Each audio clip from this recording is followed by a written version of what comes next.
ശ്രീകൃഷ്ണ. എല്ലാവർക്കും പ്രണാമം. ശ്രീ രാധാഗോവിന്ദ ഇസ്കോൻ മംഗളൂരിന്റെ ലെവൽ 2 അധ്യയനത്തിലേക്ക് എല്ലാവർക്കും സ്വാഗതം.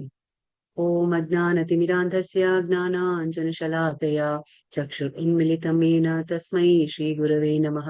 ശ്രീ ചൈതന്യമനോഭീഷ്ടം സ്ഥാപിതം യേന ഭൂതലേ സ്വയം രൂപ കഥാ മഹ്യം ദദാതി സ്വപദാന്തികം. വന്ദേഹം ശ്രീഗുരോ ശ്രീയുതപദകമലം ശ്രീഗുരോन् वैष्णवांश्च श्रीरूपं साग्रजातं सहगणा रघुनाथान्वितं तं सजीवम् साद्वैतं सावधूतं परिजनसहितं कृष्णचैतन्यदेवं श्रीराधाकृष्णपादान् सहगणा ललिता श्रीविशाखान्वितांश्च। हे कृष्णा करुणा सिन्धु दीनबन्धो जगत्पते गोपेश गोपिका कान्ता राधा कान्त नमोऽस्तुते। तप्त काञ्चन गौराङ्गी राधे वृन्दावनेश्वरी वृषभानुसुते देवी प्रणमामि हरिप्रिये। वाञ्छाकल्पतरुभ्यश्च कृपा सिन्धुभ्य एव च पतितानां पावनेभ्यो वैष्णवेभ्यो नमो नमः। नमो विष्णुपादाय कृष्णपृष्ठाय भूतले श्रीमते भक्तिवेदान्त स्वामिनिति नामिने। नमस्ते सारस्वते देवे गौरवाणी प्रचारिणे निर्विशेष शून्यवादी पाश्चात्यदेशतारिणे। जयो श्री कृष्ण चैतन्य प्रभु नित्यानंद श्री अद्वैत गदाधरा श्रीवासादि गौर भक्त वृंदाम। हरे कृष्ण कृष्ण कृष्ण हरे हरे हरे राम राम राम हरे हरे हरे कृष्ण. എല്ലാവർക്കും പ്രണാമം. ഇന്ന് അധ്യായം 11 പാർട്ട് 2. ഇന്നലെ എന്തെല്ലാം നമ്മൾ മനസ്സിലാക്കി? വിശ്വരൂപം എന്ന് പറഞ്ഞാൽ എന്താണ്?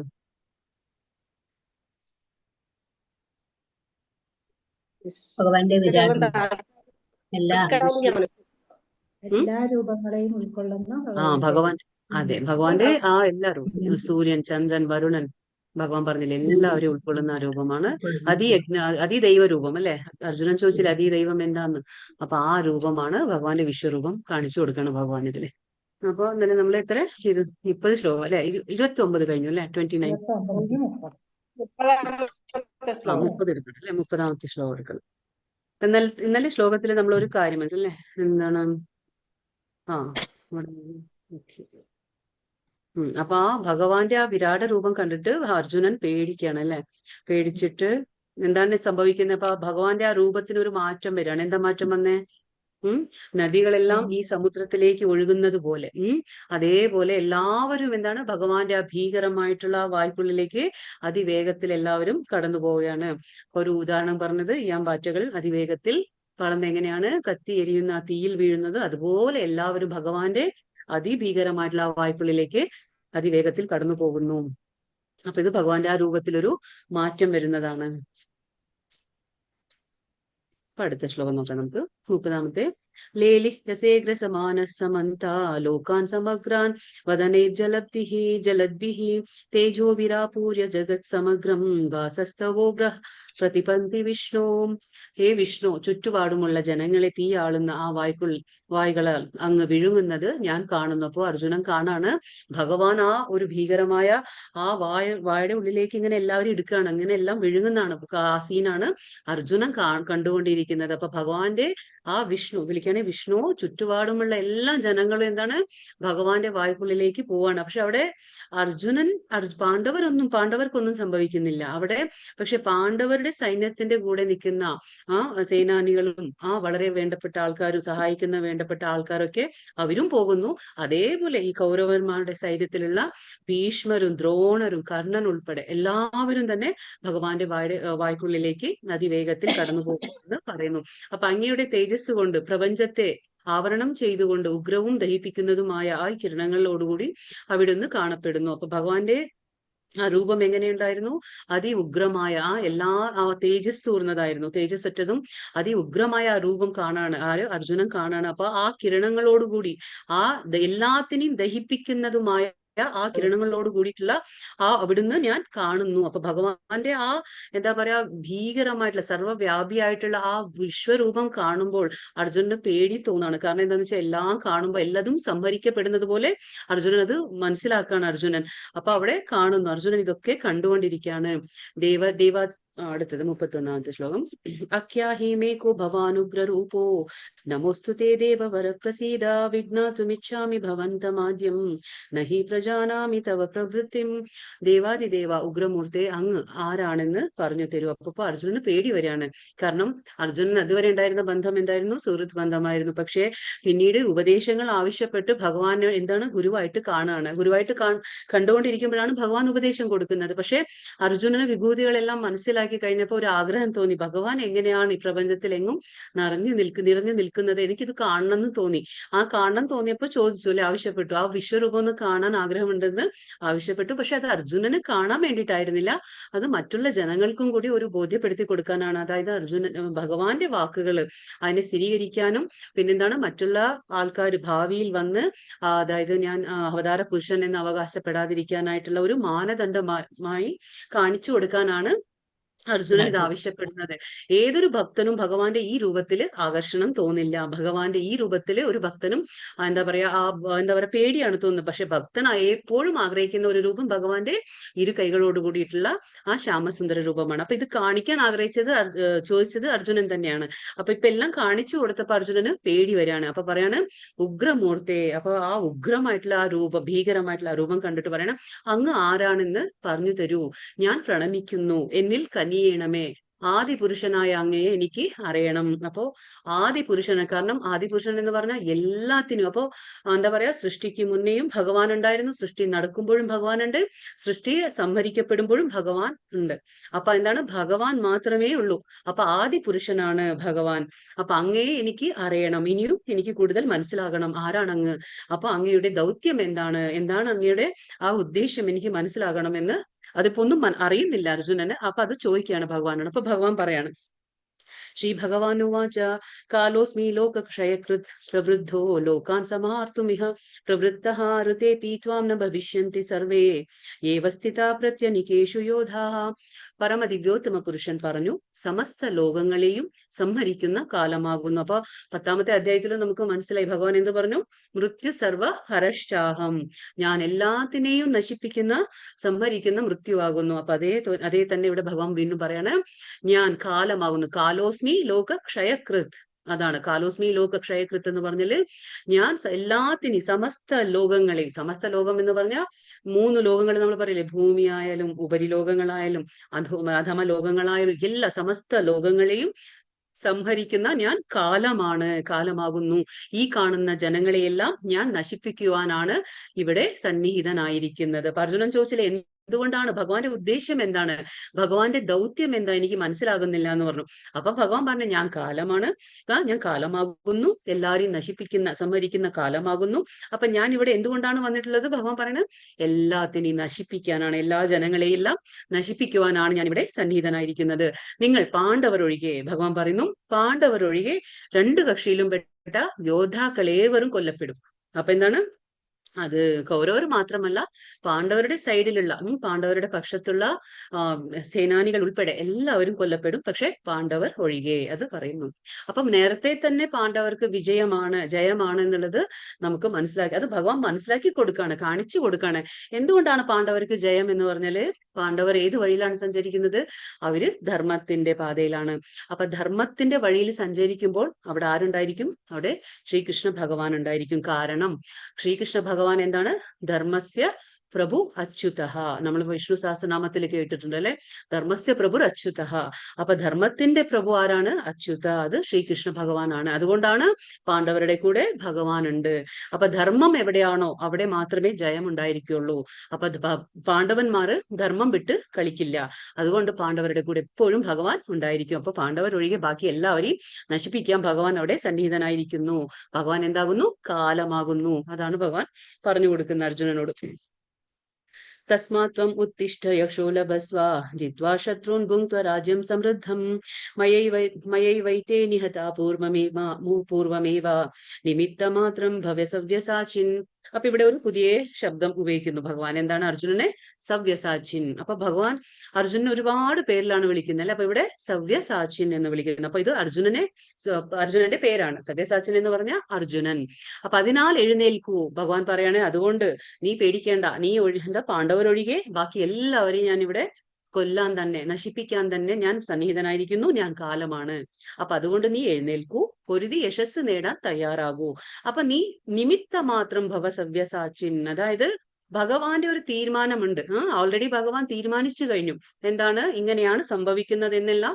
ഭഗവാന്റെ ആസൂത്രണത്തില് ആർക്കും തന്നെ ഒന്നും ചെയ്യാൻ കഴിയില്ല. ഭഗവാൻ തീരുമാനിച്ചതുപോലെ നടക്കുള്ളൂ. അപ്പോ ഭൗതിക പ്രകൃതിയില് കർശന നിയമങ്ങളുണ്ട്. ആ കർശന നിയമങ്ങൾ എന്താണ്? ഭഗവാന്റെ അധീനതയിലാണ്. എന്ത് നിയമങ്ങളായാലും അത് ഭഗവാന്റെ. അതുകൊണ്ടാണ് ഇപ്പൊ ഇവിടെ ഈ ഭൂലോകത്ത് നമുക്ക് ആർക്കും തന്നെ നമ്മൾ വിചാരിക്കുന്നതല്ല നടക്കുക. അത് നമ്മൾ എന്ത് വിചാരിച്ചാലും നമ്മുടെ മുൻജന്മ കർമ്മം അനുസരിച്ച് ചിലത് നടക്കും, ചിലത് നടക്കില്ല. അതൊക്കെ അങ്ങനെ പോവുള്ളൂ. കാരണം അത് ഭഗവാനാണ് എല്ലാം നമുക്ക് കനിഞ്ഞു തരുന്നതും നമുക്കെല്ലാം സംഭവിക്കുന്നില്ല. ആരാണ് ഉത്തരവാദി? ഭഗവാൻ തന്നെയാണ്. അപ്പൊ പ്രപഞ്ചത്തിന്റെ ആ കർശന, ഈ ഭൗതിക പ്രപഞ്ചത്തിന്റെ ആ കർശന നിയമങ്ങൾക്ക് നമ്മൾ വിധേയരാണ്. അപ്പൊ ഭൗതിക പ്രപഞ്ചം ആരുടെ ആജ്ഞയിലാണ് നടക്കുന്നത്? ഭഗവാൻ ശ്രീകൃഷ്ണന്റെ ആണ്. അപ്പൊ അതുകൊണ്ട് അർജുനനോട് പറയാണ്, ഞാൻ എല്ലാം തീരുമാനിച്ചു കഴിഞ്ഞു, അവരെയൊക്കെ ഞാൻ കൊല്ലാൻ പോവാണ്. എല്ലാം കാണിച്ചു കൊടുത്തു ഭഗവാൻ. അപ്പൊ കാണിച്ചു കൊടുത്ത് എന്താ പറയുന്നത്?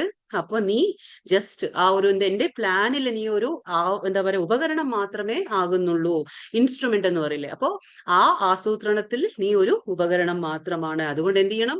നീ എഴുന്നേറ്റ് നിന്ന്, ക്ഷത്രിയന്റെ ധർമ്മം എന്താണ്?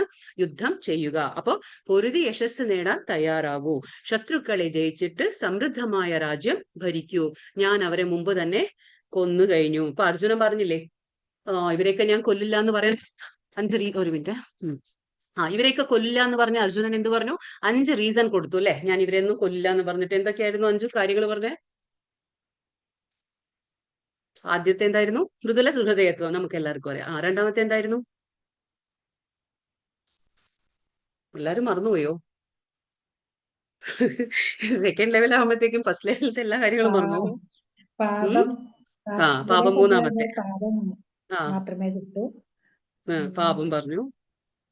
മറന്നുപോവാ മാതാജി, എല്ലാം മറന്നുപോയി.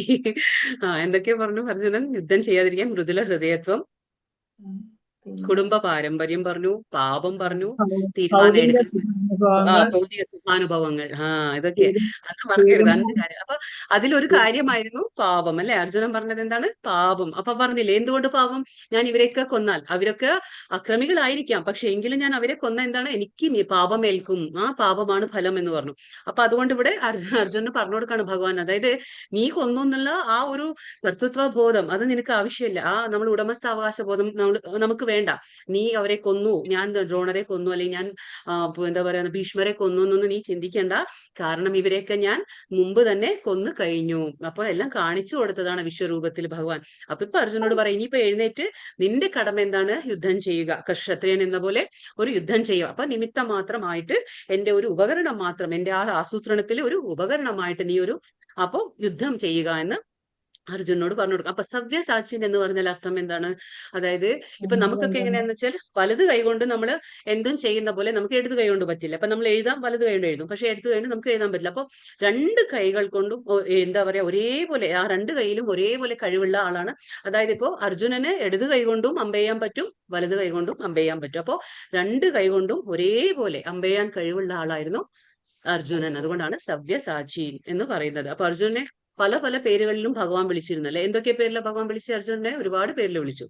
എന്തൊക്കെയാണ് വിളിച്ചത്? സവ്യസാച്ചി പറഞ്ഞു, ഗുഡാകേശ അല്ലെ. ഗുഡാകേശ എന്ന് പറഞ്ഞാൽ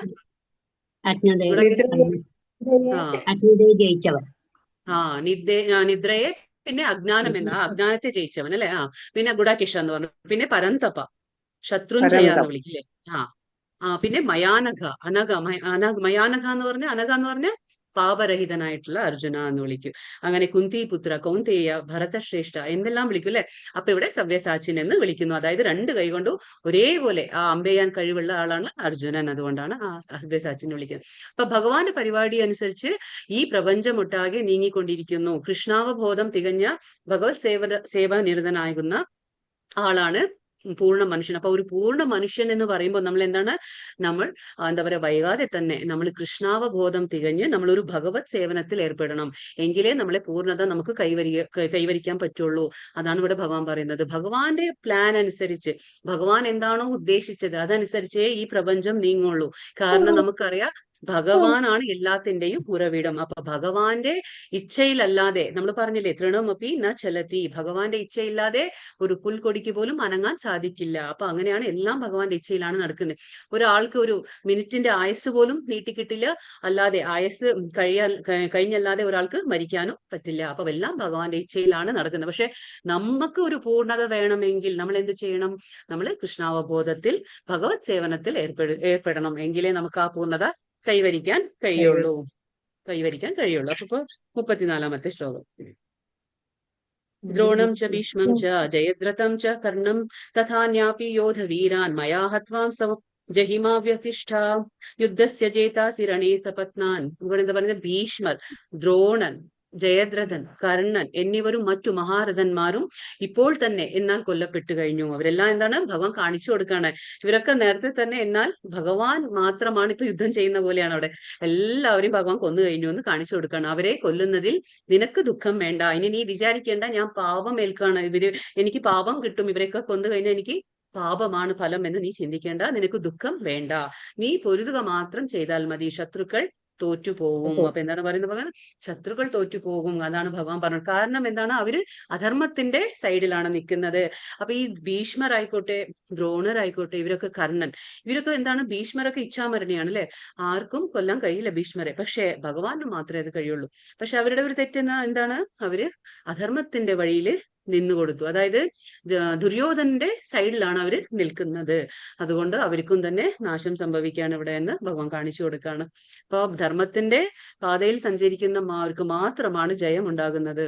എല്ലാ പരിപാടികളും പരമപുരുഷൻ നിശ്ചയിച്ചതുപോലെ തന്നെ നിറവേറുന്നു. ഭഗവാന്റെ പരിപാടികൾക്ക് അവിടുത്തെ കരുണ കൊണ്ട് മാത്രമേ നമുക്കറിയാൻ കഴിയും. ഇപ്പൊ നമുക്ക് എന്തെങ്കിലും ഭഗവാന്റെ കാര്യങ്ങൾ മനസ്സിലാകണമെങ്കിൽ അത് ഭഗവാൻ കനിയണം, അത് ഭഗവാന്റെ കരുണ മൂലം മാത്രമേ നമുക്ക് മനസ്സിലാക്കാൻ കഴിയൂ. അല്ലാതെ ഭഗവാനെ മനസ്സിലാക്കാൻ ആർക്കും തന്നെ കഴിയില്ല. അത് ഭഗവാന്റെ അന്തരംഗ ശക്തിയിലൂടെ മാത്രമേ ഭഗവാനെ മനസ്സിലാക്കുള്ളൂ. പക്ഷെ മറ്റുള്ളവർക്ക് ആർക്കും തന്നെ ഭഗവാനെ മനസ്സിലാക്കാൻ കഴിയില്ല. പക്ഷെ ഭഗവാൻ കനിയുന്നത് കൊണ്ട്, കരുണ മൂലം നമുക്ക് ഭഗവാനെ മനസ്സിലാക്കാൻ പറ്റും. സഞ്ജയ ഉവാച एतत् श्रुत्वा वचनं केशवस्य कृताञ्जलिर्वेपमानः किरीटी नमस्कृत्वा भूय एवाह कृष्णं സഗദ്ഗദം ഭീതഭീതഃ പ്രണമ്യ. ഇവിടെ സഞ്ജയൻ പറഞ്ഞു കൊടുക്കാണ്. ആരോട്? ധൃതരാഷ്ട്രോട് പറഞ്ഞു കൊടുക്കാണ്. ഇങ്ങനെയൊക്കെ അവർ തമ്മിൽ സംസാരിക്കുന്നു. ആര്? കൃഷ്ണാർജുനൻ ഇങ്ങനെ തമ്മിൽ സംസാരിക്കുന്നു എന്നൊക്കെ കാര്യങ്ങൾ പറഞ്ഞു കൊടുത്തു. ഇപ്പൊ പറയാണ്, സഞ്ജയൻ ധൃതരാഷ്ട്രോട് പറയാണ്, രാജാവേ, ഭഗവാന്റെ ഈ വാക്കുകൾ കേട്ടിട്ട് അർജുനൻ എന്ത് ചെയ്തു? വിറ പൂണ്ടു വീണ്ടും വീണ്ടും കൈകൂപ്പി അവൻ പ്രണമിക്കുകയാണ്. ആര്? അർജുനൻ പ്രണമിക്കുകയാണ് ഭഗവാന്റെ മുന്നില്. ആ സുഹൃത്ത് ബന്ധമൊക്കെ എപ്പോഴേ മാറിക്കഴിഞ്ഞു അല്ലെ? ഇപ്പൊ പേടിയാണ്, അർജുനന് പേടി തോന്നുകയാണ് ഭഗവാന്റെ ആ വിശ്വരൂപം കണ്ടിട്ട്. അപ്പൊ ഭയത്തോടെ ഇടർന്ന ആ സ്വരത്തിൽ പറഞ്ഞു. എന്ത് പറഞ്ഞു? ഇപ്പൊ നമുക്ക് കേൾക്കാം. അപ്പൊ ഭഗവാൻ എന്താ പറയുന്നത്? വിശ്വരൂപം കണ്ട അർജുനൻ അത്ഭുതക്രാന്തനായി പോയി കൈകൂപ്പി കൃഷ്ണനെ ആദരവോടുകൂടി വന്ദിച്ചു. അപ്പോ എന്താണ് അർജുനൻ ചെയ്യുന്നത്? ഭഗവാന്റെ ആ ഭയാനകമായിട്ടുള്ള, അത്ഭുതമായിട്ടുള്ള, തേജോമയമായിട്ടുള്ള, അമേയമായിട്ടുള്ള ആ വിശ്വരൂപം കണ്ട അർജുനന് എന്താ പറയാ, പേടിയായി കൈകൂപ്പി പ്രണമിക്കുകയാണ് ആദരവോടെ. അതാണ് ആദരവോടെ. അങ്ങനെ ഭഗവാനെ പ്രണമിക്കുക. കാരണം ഭഗവാന്റെ പൊസിഷൻ, ആ സ്ഥാനം എന്താന്നിപ്പോ അർജുനനും മനസ്സിലാവാണ്.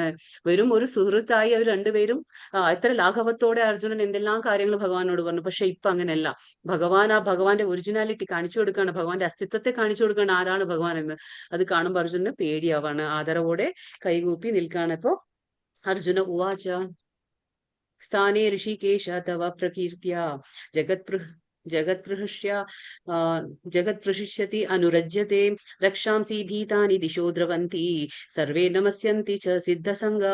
ഇവിടെ എന്താ പറഞ്ഞ? അർജുനൻ പറയാണ്, ഋഷികേശ, ഇന്ദ്രിയങ്ങളുടെ നാഥ, ഋഷികേശ എന്ന് പറഞ്ഞ ഇന്ദ്രിയങ്ങളുടെ നാഥ, അങ്ങയുടെ തിരുനാമ കീർത്തനത്താൽ ലോകം ആനന്ദഭരിതമായി തീരുന്നു.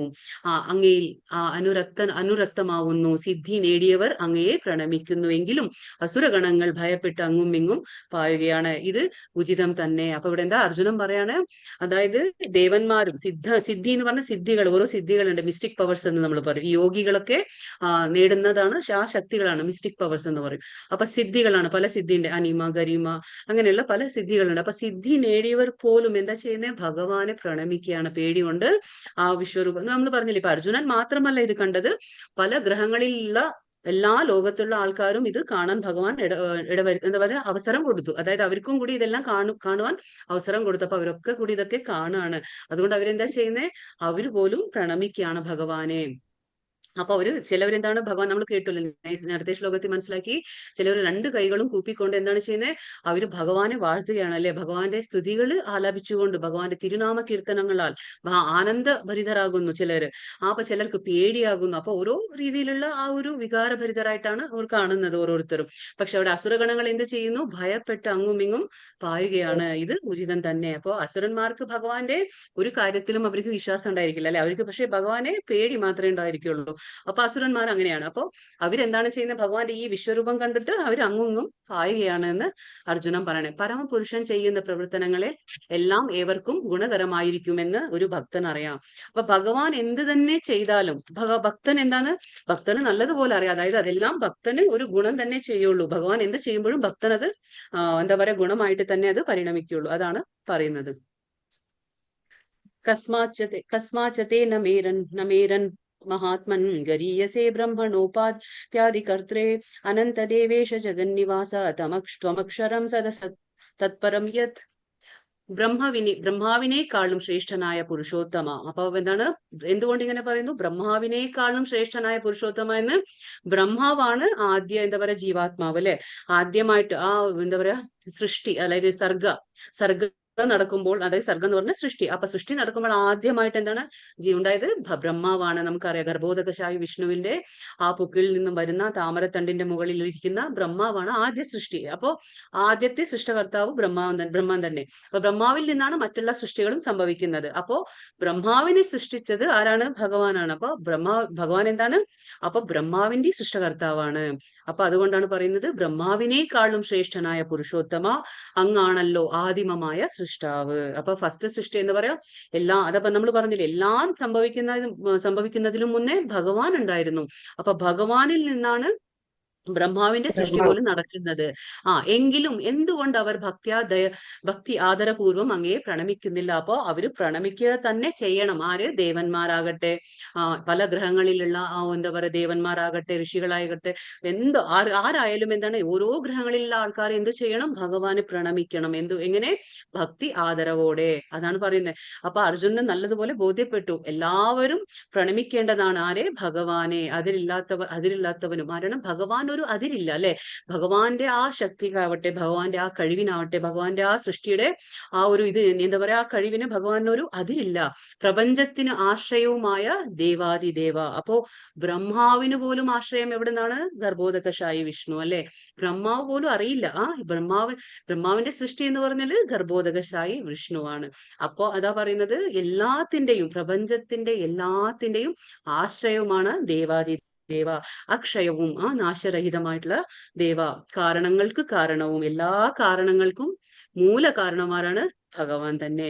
ഭൗതിക പ്രകൃതിക്ക് ഉപരിയുമാണ് അങ്ങ്. അപ്പൊ ഭൗതിക പ്രകൃതി നമ്മൾ കാണുന്നുണ്ടെങ്കിൽ ആ ഭൗതിക പ്രകൃതിക്ക് അതിനും മുകളിലാണ് ഭഗവാൻ, ഉപരിയാണ് ഭഗവാൻ.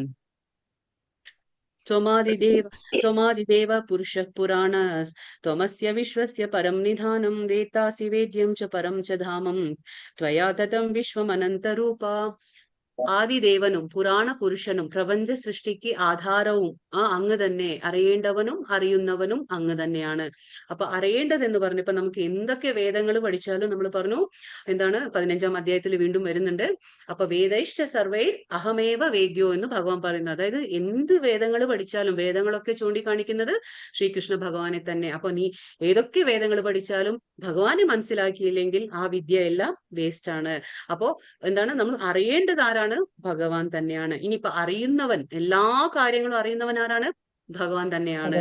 എല്ലാ കാര്യങ്ങളും അറിയുന്നതും ഭഗവാനാണ്. നമുക്ക് എന്തെങ്കിലും അറിയേണ്ട ആ അവസാനത്തെ സത്യം എന്താണ്? അത് ഭഗവാൻ, പരമസത്യം, അത് ഭഗവാനാണ്. അപ്പൊ ഭഗവാൻ ആദിദേവനാണ്, എല്ലാ ദേവന്മാരുടെയും ദേവൻ. എന്താ പറയാ പുരാണ പുരുഷനാണ്, പ്രപഞ്ച സൃഷ്ടിക്ക് ആധാരമാണ്. ഈ എല്ലാം നമ്മൾ കാണുന്ന ഓരോ ഗ്രഹങ്ങളാവട്ടെ, നമ്മൾ പറഞ്ഞ എല്ലാ പ്രപഞ്ച സൃഷ്ടിക്കും ആധാരം ഭഗവാൻ തന്നെയാകുന്നു. ത്രിഗുണാതീതനായ ത്രിഗുണാതീതമായ അഭയസ്ഥാനം അങ്ങാണ്. അപ്പൊ 3 ഗുണങ്ങൾക്കും മുകളിലുള്ള ഗുണം വിശുദ്ധ സത്വം. അതാരാണ്? അത് ഭഗവാൻ തന്നെ. അപ്പൊ എല്ലാ ഗുണങ്ങൾക്കും അതീതമായ അഭയസ്ഥാനം അങ്ങാണ്. ഹേ അനന്തരൂപ. അനന്തരൂപ എന്ന് പറഞ്ഞാൽ നമുക്ക് എന്താ മനസ്സിലാക്കാൻ പറ്റില്ല. അതിനെ എന്താ പറയാ, ആദിയോ അന്തമോ അന്ത്യമോ പിന്നെ മധ്യമോ ഒന്നുമില്ലാത്തത്, ആദ്യന്ത മധ്യം എന്ന് പറയില്ലേ. അപ്പൊ തുടക്കമോ അവസാനമോ മധ്യമോ ഒന്നുമില്ലാത്ത അതാണ് അനന്തരൂപ. ഈ ദൃശ്യപ്രപഞ്ചമെങ്ങും അങ്ങ് നിറഞ്ഞു നിൽക്കുകയാണ്. അതാണ് സർവ്വവ്യാപിയായിരിക്കുകയാണ് ഭഗവാൻ. അപ്പൊ ഭഗവാന്റെ വിശ്വരൂപത്തെ കുറിച്ച് തന്നെ പറയുന്നത് അർജുനൻ. അപ്പൊ പുകഴ്ത്താണ്, വാഴ്ത്തുകയാണ് ഭഗവാനെ. സ്തുതി ചെയ്യാണ് ആര്? അർജുനൻ സ്തുതിക്കുകയാണ് ഭഗവാനെ. അർജുനൻ കൃഷ്ണനെ സർവ്വവ്യാപിയും ആത്മാക്കളുടെ ആത്മാവും എന്ന് വിശേഷിപ്പിക്കുന്നു. അപ്പൊ എന്താണ് പറയുന്നത്? എല്ലാ ആത്മാക്കളുടെ ആത്മാവാണ് ഭഗവാൻ. കാരണം എല്ലാ ആത്മാക്കളുടെ കൂടെ ഭഗവാൻ പരമാത്മാവായിട്ട് കൂടെ വസിക്കുന്നുണ്ട്. അപ്പൊ കാരണങ്ങൾക്കും കാരണമായ അദ്ദേഹത്തിന് ഈ ഭൗതിക ലോകത്തിലെ ബദ്ധരായ ജീവാത്മാക്കളെക്കാളും ഈ ഭൗതിക ഭാവിർഭാവങ്ങൾ തന്നെയും ശ്രേഷ്ഠതയുണ്ട്. അതിനാൽ സർവോത്തമനാണ് അദ്ദേഹം. അപ്പൊ ഭഗവാൻ എന്താണ്? എല്ലാ ജീവാത്മാക്കളുടെ കൂടെ പരമാത്മാവായിട്ട് ഭഗവാനുണ്ട്. അപ്പൊ എല്ലാ ഭൗതിക ആവിർഭാവങ്ങളെക്കാളും ഭഗവാൻ എന്താണ്? എല്ലാത്തിലും സർവോത്തമനാണ് ഭഗവാൻ. കാരണം ഭഗവാനിൽ നിന്നാണ് ഓരോ നമ്മൾ പറഞ്ഞില്ലേ, മമൈവാംശോ ജീവലോകേ 15-ാം അധ്യായത്തിൽ വരും. അപ്പൊ ഭഗവാന്റെ അംശങ്ങളാണ് നമ്മളെല്ലാം. ഗുണത്തിലൊന്നും അളവിൽ വ്യത്യാസമായിട്ടുള്ള അംശങ്ങളാണ്. അപ്പൊ ഭഗവാന്റെ അംശങ്ങളായി നമ്മൾ ഈ ഭൗതിക പ്രപഞ്ചത്തിലേക്ക് വന്നിരിക്കുകയാണ്. നമ്മൾ ഭഗവാന്റെ ഉത്കൃഷ്ട ശക്തിയാണ്. അതേപോലെ ഭഗവാന്റെ അധമ ശക്തിയായ ഭൗതിക പ്രപഞ്ചവും ഭഗവാന്റെ സൃഷ്ടി തന്നെയാണ്. അപ്പൊ എല്ലാത്തിനേക്കാളും ശ്രേഷ്ഠത ആർക്കുണ്ട്? ഭഗവാനുണ്ട്. അപ്പൊ ഭഗവാൻ ആരാണ്? സർവോത്തമനാണ് അദ്ദേഹം എന്ന് അർജുനൻ ഭഗവാനെ വാഴ്ത്തുകയാണ് ഇവിടെ.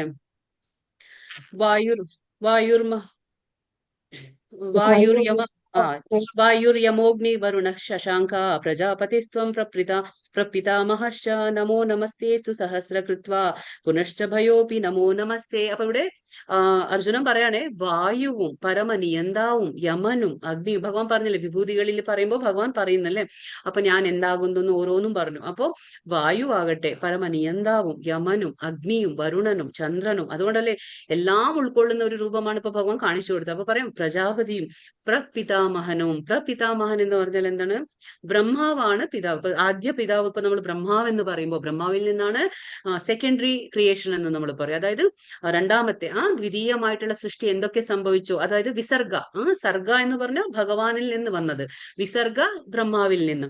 അപ്പോ വിസർഗ സെക്കൻഡറി ക്രിയേഷൻ എന്ന് പറയും. അപ്പൊ ബാക്കിയുള്ള ക്രിയേഷൻ എല്ലാം ആരാണ് ചെയ്തത്? ബ്രഹ്മാവ്. അപ്പൊ ബ്രഹ്മാവിന് ചെയ്യാൻ വേണ്ടി പെർമിഷൻ കൊടുത്തതും ഒരു മഹത്തത്വങ്ങൾ കൊടുത്തത് ആരാണ്? ഭഗവാനാണ്. ആ 24 മഹത്തത്വങ്ങളൊക്കെ ഭഗവാനാണ് കൊടുത്തത്. അപ്പൊ അത് വെച്ചിട്ടാണ് ബ്രഹ്മാവ് സൃഷ്ടി നടത്തുന്നത്. അപ്പൊ എല്ലാത്തിന്റെയും നമ്മൾ പിതാവ് ബ്രഹ്മാവ് എന്ന് പറയുമ്പോൾ ആ ബ്രഹ്മാവിന്റെയും പിതാവാണ് ഭഗവാൻ. അതുകൊണ്ട് ഭഗവാൻ എന്ത് പറയും? പ്രപിതാമഹൻ. പ്രപിതാമഹൻ എന്ന് പറഞ്ഞാൽ ബ്രഹ്മാവിന്റെയും പിതാവായതുകൊണ്ടാണ് നമ്മൾ ശ്രീകൃഷ്ണ ഭഗവാനെ പ്രപിതാമഹൻ എന്ന് പറയുന്നത്. അങ്ങ് തന്നെ 1000 തവണയും അതിലേറെയും പ്രണാമങ്ങൾ ഞാൻ അങ്ങേക്ക് അർപ്പിച്ചുകൊള്ളുന്നു. അപ്പോ അർജുനൻ ഈ രീതിയിലാണ് അത്രയും പ്രണാമങ്ങൾ അർപ്പിക്കുകയാണ് ഭഗവാൻ. 9-ാം അധ്യായത്തിൽ പറഞ്ഞില്ലേ, നമ്മൾ എന്ത് പറഞ്ഞു? മന്മന ഭക്തോ മധ്യാജി മാം നമസ്കുരു. നമ്മൾ എന്ത് ചെയ്യണം? എപ്പോഴും മനസ്സിൽ ഭഗവാനെ ഓർത്തുകൊണ്ടേയിരിക്കണം. പിന്നെ ഭഗവാന്റെ ഭക്തനായി തീരാൻ പറഞ്ഞു ഭഗവാൻ, അല്ലെ? മധ്യാജി, ഭഗവാനെ വന്ദിക്കാൻ, അല്ലെ? ഭഗവാനെ അർച്ചനം ചെയ്യാൻ, ഭഗവാനെ ആരാധിക്കാൻ പറഞ്ഞു. പിന്നെ 4-മത് എന്ത് പറഞ്ഞു? എന്താ പറയാ? മാം നമസ്കുരു, ഭഗവാനെ എപ്പോഴും പ്രണമിച്ചുകൊണ്ടിരിക്കാൻ പറഞ്ഞു. അപ്പോ ഇവിടെ അർജുനൻ ചെയ്യുന്നത് എന്താണ്? അതാണ് പ്രണാമങ്ങൾ. നമുക്കൊന്നും ചെയ്യാൻ കഴിഞ്ഞില്ലെങ്കിലും ഭഗവാനെ നമുക്ക് എപ്പോഴും പ്രണാമം അർപ്പിച്ചുകൊണ്ടിരിക്കാൻ പറ്റും. അപ്പൊ അതാണ് ഇവിടെ അർജുനൻ ചെയ്യുന്നത്. പ്രണാമങ്ങൾ 1000 തവണ. എത്ര തവണ പ്രണാമങ്ങൾ അർപ്പിച്ചാലും പോരാ ഭഗവാന്. അത്രയും അർഹനാണ് ഭഗവാൻ. അപ്പോ അർജുനൻ ഇങ്ങനെ പ്രണാമങ്ങൾ അർപ്പിച്ചുകൊണ്ടിരിക്കുകയാണ്. അതാണ് ഇവിടെ അർജുനൻ പറയുന്നത്. നമഃ പുരസ്താദത പൃഷ്ഠതസ്തേ നമോസ്തുതേ സർവത ഏവ സർവാ അനന്തവീര്യ വിക്രമസ്ത്വം സർവം സമാപ്നോഷി തതോസി സർവ. മുന്നിൽ നിന്നും പിന്നിൽ നിന്നും എല്ലാ ഭാഗത്തു നിന്നും ഞാൻ അങ്ങയെ പ്രണമിക്കട്ടെ. അപ്പോ കാരണം അതിന് തുടക്കം മനസ്സിലാകുന്നില്ല, മധ്യം മനസ്സിലാകുന്നില്ല, അവസാനം മനസ്സിലാകുന്നില്ല. അർജുനന് എവിടെ നമസ്കരിക്കണം, എങ്ങനെ നമസ്കരിക്കണം എന്നും അറിയുന്നില്ല. കാരണം ആ രീതിയിലാണ് ഭഗവാൻ സർവ്വവ്യാപിയായിട്ട് ഇങ്ങനെ കാണിച്ചു കൊടുക്കുന്നത് വിശ്വരൂപം. അപ്പൊ പറയണേ, മുന്നിൽ നിന്നും പിന്നിൽ നിന്നും ഞാൻ എല്ലാ ഭാഗത്തു നിന്നും ഞാൻ അങ്ങയെ പ്രണമിക്കട്ടെ, അതിരറ്റ ശക്തിമാനെ. അപ്പൊ ഭഗവാനെ വിളിക്കണം. എന്താ പറയാ, ആ ഭഗവാന്റെ ശക്തിയെ നമുക്ക് ഊഹിക്കാൻ പോലും കഴിയില്ല അല്ലെ. അങ്ങ് നിസ്സീമമായ ശക്തിയുടെ ഉടമയാണ്. അപ്പൊ നമുക്ക് മനസ്സിലാക്കാൻ പറ്റില്ല ഭഗവാന്റെ ശക്തി എങ്ങനെയുള്ളതാണെന്ന് മനസ്സിലാക്കാൻ പറ്റില്ല. അതുകൊണ്ട് നിസ്സീമമായ ശക്തിയുള്ളവനെ, സർവ്വവ്യാപിയാകയാൽ അങ്ങ് എല്ലാമാണ്. സർവസ്ഥലം. ഇപ്പൊ നമുക്കറിയാം കാറ്റ്. അപ്പൊ ഭഗവാനെ അർജുനൻ എന്ത് പറഞ്ഞു? കാറ്റാണ്, പ്രജാപതിയാണ്, എല്ലാം പറഞ്ഞു അല്ലെ. അങ്ങ് യമനാണ്, അങ്ങ് എന്താ പറയാ വസ്തുക്കൾ. അപ്പൊ എല്ലാ രീതിയിലും കമ്പയർ കൊടുത്തു. വായുവാണ്, പ്രജാപതിയാണ്, പ്രപിതാമഹനാണ്, എല്ലാം പറഞ്ഞു. എന്തുകൊണ്ടാണ്? ഇപ്പൊ വായു നമുക്ക് എങ്ങനെ അറിയാം? വായു എല്ലായിടത്തും വ്യാപിക്കാനുള്ള കഴിവ് വായുവിനുണ്ട് അല്ലെ. അതേപോലെ ഭഗവാനും സർവ്വവ്യാപിയായിട്ടിരിക്കുകയാണ്. അതാ പറയുന്നത്, സർവ്വവ്യാപിയാകയാൽ അങ്ങ് എല്ലാമാണ് എന്ന് അർജുനൻ പറയാണ്. ഇതൊക്കെ അർജുനൻ എന്താ പറയാ, ആ കൃഷ്ണനെ സ്തുതി ചെയ്യുകയാണ്. വായു സർവ്വവ്യാപിയായതും എല്ലാ ദേവന്മാരുടെയും പ്രതിനിധിയും ആകുന്നത് കൊണ്ട് ഭഗവാൻ കൃഷ്ണനെ വായുവെന്നും പ്രപഞ്ചത്തിലെ ആദ്യ ജീവാത്മാവായ ബ്രഹ്മാവിന്റെ പിതാവായതിനാൽ പ്രപിതാമഹൻ എന്നും സംബോധന ചെയ്യപ്പെടുന്നു. അപ്പൊ എന്തുകൊണ്ടാണ് പ്രപിതാമഹ എന്ന് കൃഷ്ണനെ വിളിക്കുന്നത്? ബ്രഹ്മാവിന്റെ പോലും പിതാവാണ് ആര്? ഭഗവാൻ. അപ്പൊ ബ്രഹ്മാവിൽ നിന്നാണ് എല്ലാ സൃഷ്ടി ജീവജാലങ്ങൾ വന്നിട്ടുണ്ടെങ്കിലും കൂടിയിട്ട്, പക്ഷെ എന്താണ് പറയുന്നത്? പ്രപിതാമഹൻ, ബ്രഹ്മാവിന്റെയും പിതാവാണ് ഭഗവാൻ. അതുകൊണ്ട് പ്രപിതാമഹൻ. പിന്നെ വായു സർവ്വവ്യാപിയായതും അതേപോലെ എല്ലാ ദേവന്മാരുടെയും പ്രതിനിധിയുമാണ് ഭഗവാൻ. ഭഗവാൻ എന്താണ്? എല്ലാ ദേവന്മാർക്കും പ്രതിനിധിയാണ് ഭഗവാൻ. അതുകൊണ്ടാണ് ഭഗവാനെ എന്താ പറയുന്നത്? വായുവിനോട് തുലനം ചെയ്തിരിക്കുന്നതും പിന്നെന്താ പറയുന്നത്? ആ പ്രപിതാമഹൻ എന്ന് വിളിക്കുന്നതും. സഖേതി മത്വാ പ്രസഭം യദുക്തം ഹേ കൃഷ്ണ ഹേ യാദവ ഹേ സഖേതി അജാനതാ മഹിമാനം തവേദം മയാ പ്രമാദാത് ത്രണയേന വാപി. ഇവിടെ അർജുനൻ വീണ്ടും പറയണ. എന്താ പറയുന്നത്? അർജുനൻ ഇനി ഒരു ശ്ലോകം കൂടി വായിക്കാം. യച്ചാവഹാസാർത്ഥം അസത്കൃതോസി വിഹാരശയ്യാസന ഭോജനേഷു ഏകോ തവാപ്യച്യുത തത് സമക്ഷം തത്ക്ഷാമയേ ത്വാമഹം പ്രമേയം. ഇവിടെ എന്താ പറയുന്ന? അങ്ങയുടെ മഹത്വം എന്തെന്നറിയാതെ. കാരണം ഇവർ രണ്ടുപേരും ഫ്രണ്ട്സിനെ പോലെ ആയിരുന്നു അല്ലെ, സുഹൃത്തുക്കളെ പോലെ ആയിരുന്നു. ആരും അർജുനനും കൃഷ്ണനും സുഹൃത്തുക്കളെ പോലെ ആയിരുന്നു. അപ്പൊ സുഹൃത്താവുമ്പോൾ നമുക്ക് ആ സുഹൃത്ത് ബന്ധത്തിന്റെ അത് നമുക്കറിയാം. അപ്പൊ അവിടെ ഒരുപാട് ലീനിയൻസ് എന്ന് നമ്മൾ പറയില്ല, ആ ഒരു സ്വാതന്ത്ര്യം ഉണ്ടായിരിക്കും അവിടെ. എന്താണ്? തമ്മിൽ വളരെയധികം സ്വാതന്ത്ര്യത്തോടെയാണ് എല്ലാ കാര്യങ്ങളും നമ്മൾ സംസാരിക്കുന്നതും പെരുമാറുന്നതും. പക്ഷെ ഇവിടെ പറയണ അങ്ങയുടെ മഹത്വം എന്തെന്നറിയാതെ. കാരണം ഇപ്പോഴാണ് ആ വിശ്വരൂപം കണ്ടിട്ടുള്ളത്. അപ്പൊ എന്താണ് ഇതെന്താ ഈ വാക്ക്? എന്താ അവിടെ? എനിക്ക് വാക്ക് കാണുന്നില്ല. അവിടെ എന്താണ്?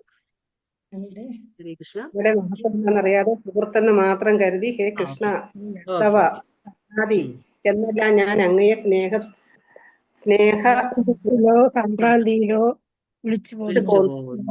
അപ്പൊ സുഹൃത്ത് എന്ന് മാത്രം കരുതി. അപ്പൊ എന്താണ് പറയുന്നത് ഭഗവാൻ? അങ്ങയുടെ മഹത്വം എന്തെന്നറിയാതെ. അപ്പൊ നമ്മൾ ഫ്രണ്ട്ഷിപ്പിൽ എന്താണ്? നമുക്കൊരു ആ ഫ്രീനെസ് ഉണ്ടാവും അല്ലെ, ഫ്രീഡം ഉണ്ടായിരിക്കും, എന്തും പറയാന്നുള്ള ആ ഒരു സ്വാതന്ത്ര്യം ഉണ്ടായിരിക്കും. അപ്പൊ ഇവിടെ അങ്ങയുടെ മഹത്വം എന്തെന്നാൽ ഇപ്പോഴല്ലേ മഹത്വം കാണുന്നത്, അതായത് ഇപ്പോഴല്ലേ കാണുന്ന വിശ്വരൂപം. അപ്പൊ ഇപ്പോഴാണ് മനസ്സിലായത് ഭഗവാൻ സാധാരണ ഒരു സുഹൃത്തിനെ പോലെ മാത്രം കണ്ടുകൊണ്ട് എന്താണ് കരുതി, ഹേ കൃഷ്ണ, ഹേ സഖ, ഹേ യാദവ, ഹേ ചങ്ങാതി എന്നെല്ലാം ഞാൻ എന്തൊക്കെയോ വിളിച്ചു. ആ സ്നേഹത്തിലോ, ചിലപ്പോ സ്നേഹത്തിലാണ്, പക്ഷെ എങ്കിലും സംഭ്രാന്തിയിലൊക്കെ ഞാൻ വിളിച്ചു പോന്നു. പക്ഷേ ഇപ്പൊ പറയുന്നത് നാം തനിച്ചായിരിക്കുമ്പോഴും, രണ്ടുപേരും തനിച്ചായിരിക്കുമ്പോഴും, മറ്റുള്ളവർക്കിടയിൽ എന്താ പറയാ ഇടയിലിരിക്കുമ്പോഴും ഒക്കെ വിനോദിക്കുമ്പോഴും ഇരിക്കുമ്പോഴും എല്ലാം എന്ത് ചെയ്തു? കിടക്കയിൽ, ഒരേ കിടക്കയിൽ രണ്ടുപേരും കിടന്നിട്ടുണ്ട്. അപ്പൊ അങ്ങനെയൊക്കെ കിടക്കുമ്പോഴും ആ ആഹാരം കഴിക്കുമ്പോഴും രണ്ടുപേരും ഫ്രണ്ട്സ് ആയിരുന്നു. അതുപോലെ അപ്പൊ അവസരങ്ങളിലൊക്കെ ഞാൻ പലപ്പോഴും അങ്ങേ എന്ത് വിളിച്ചു? വേണ്ടത്ര മാനിക്കാതെ അപഹസിച്ചിട്ടുണ്ട്. നമ്മളിപ്പോ ഫ്രണ്ട് സർക്കിളിൽ അങ്ങനെയാണല്ലോ ചെയ്യുന്നത്. പക്ഷെ കൃഷ്ണനോട് പറയാണ് ഞാൻ അങ്ങനെയൊക്കെ. കാരണം ഇവർ രണ്ടുപേർക്കും തമ്മിൽ ബന്ധമുണ്ടല്ലോ അല്ലെ. അപ്പൊ കുന്തി ദേവിയുടെ ജ്യേഷ്ഠന്റെ പുത്രനാണ് ആര്? കൃഷ്ണൻ. അപ്പൊ അങ്ങനെ ഒരു ബന്ധം കൂടി ഉണ്ട് ഇവർക്ക്. അപ്പൊ ആ ഒരു ഫ്രീഡം, ആ ഒരു സ്നേഹത്തിന്റെ ആ ഒരു എന്താ പറയാ ആ ഫ്രീഡം ഉപയോഗിച്ചുകൊണ്ട്, അപ്പൊ എന്താണ് സ്വാതന്ത്ര്യം ഉപയോഗിച്ചുകൊണ്ട് അർജുനൻ എന്തെല്ലാം വിളിച്ചു.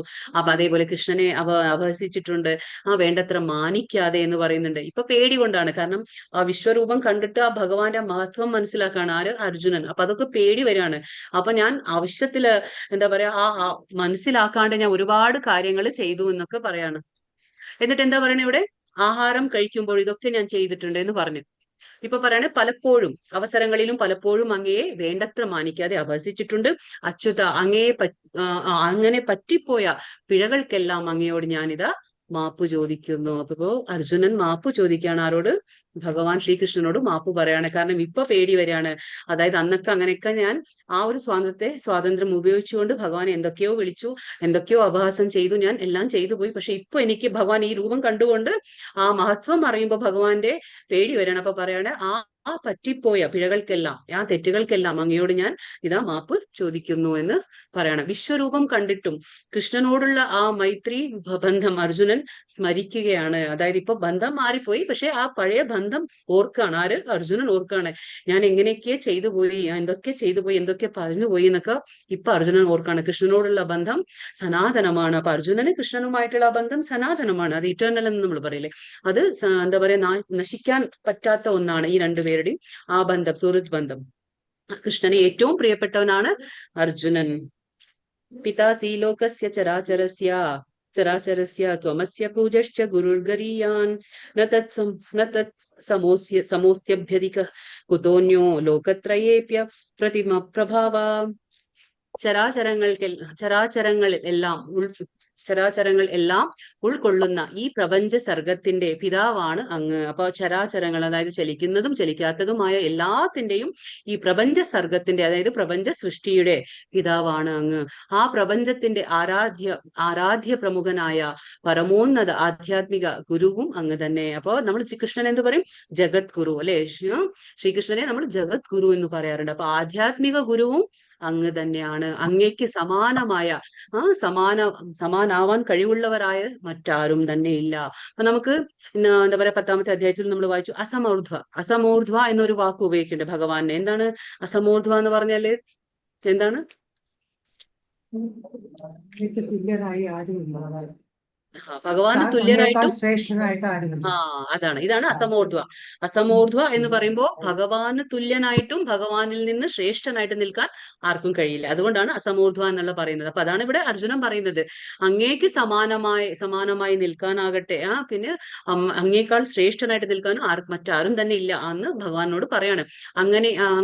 അങ്ങനെയാകിൽ ഹേ അതുല്യ പ്രഭാവനെ, 3 ലോകങ്ങളിലും അങ്ങയേക്കാൾ ശ്രേഷ്ഠനായിട്ട് ആരാണുള്ളത്? അപ്പൊ 3 ലോകങ്ങളിലും, കാരണം ഈ ലോകങ്ങളുടെ സൃഷ്ടി നടക്കുന്നതേ ഭഗവാന്റെ ഇച്ഛയിലാണെങ്കിൽ പിന്നെ ഭഗവാനേക്കാൾ ശ്രേഷ്ഠരായി നിൽക്കാൻ ആർക്കാണ് കഴിയുന്നത്? അപ്പൊ അതാണ് അർജുനൻ ചോദിക്കുകയാണ് ഇവിടെ, ആർക്കാണ് കഴിയുക? ഭഗവാന്റെ ശരീരത്തിനും ഇന്ദ്രിയങ്ങൾക്കും മനസ്സിനും തമ്മിൽ വ്യത്യാസമില്ല. അപ്പൊ നമ്മുടെ ശരീരം പോലെയല്ല ഭഗവാന്റെ ശരീരം, അത് അതീന്ദ്രിയമായ ശരീരമാണ്. ഭഗവാന്റെ രൂപം അതീന്ദ്രിയ രൂപം. അതേപോലെ നമ്മൾ ഭഗവാനെ രൂപം എന്ന് വിളിക്കുമ്പോൾ എന്താണ്? ഭഗവാന് രൂപമില്ല എന്നല്ല, ഭഗവാന് രൂപമുണ്ട്. പക്ഷെ നമ്മളെ പോലെ ആ ഒരു നശിക്കുന്ന, ഇപ്പൊ നമ്മൾ പഞ്ചഭൂതങ്ങൾ കൊണ്ട് നിർമ്മിച്ച ശരീരമാണ്. അപ്പൊ അതുകൊണ്ട് അതിന് നാശം സംഭവിക്കും. പക്ഷെ ഭഗവാന്റെ അതീന്ദ്രിയമായിട്ടുള്ള ശരീരമാണ്. അതേപോലെ ഭഗവാന്റെ ഇന്ദ്രിയങ്ങളുടെ കാര്യം പറയുകയാണെങ്കിലും നമുക്ക് പറയാം, അല്ലെ, നമ്മളിപ്പോ എന്ത് ഭഗവാന്റെ മുന്നിൽ സ്നേഹത്തോടെ ഭക്തിയോടെ കൊടുക്കുമ്പോഴും ഭഗവാൻ അതെങ്ങനെ സ്വീകരിക്കുന്നു? ഭഗവാന്റെ ഏതൊരു ഇന്ദ്രിയത്തിനും എല്ലാ ഇന്ദ്രിയങ്ങളുടെ കാര്യങ്ങളും ചെയ്യാനുള്ള ഒരു കഴിവുണ്ട്. അപ്പൊ ഭഗവാന്റെ ഇന്ദ്രിയങ്ങൾ എന്താണ്? അതീന്ദ്രിയമാണ്. മനസ്സിനും തമ്മിലും ഭഗവാന്റെ മനസ്സും ഇന്ദ്രിയങ്ങളും അങ്ങനെ വേർതിരിക്കാൻ പറ്റില്ല. പക്ഷെ നമ്മുടെയൊക്കെ എന്ന് പറഞ്ഞാൽ എല്ലാം വ്യത്യസ്തമാണ്. പക്ഷെ ഭഗവാൻ അങ്ങനെ വ്യത്യാസമില്ല.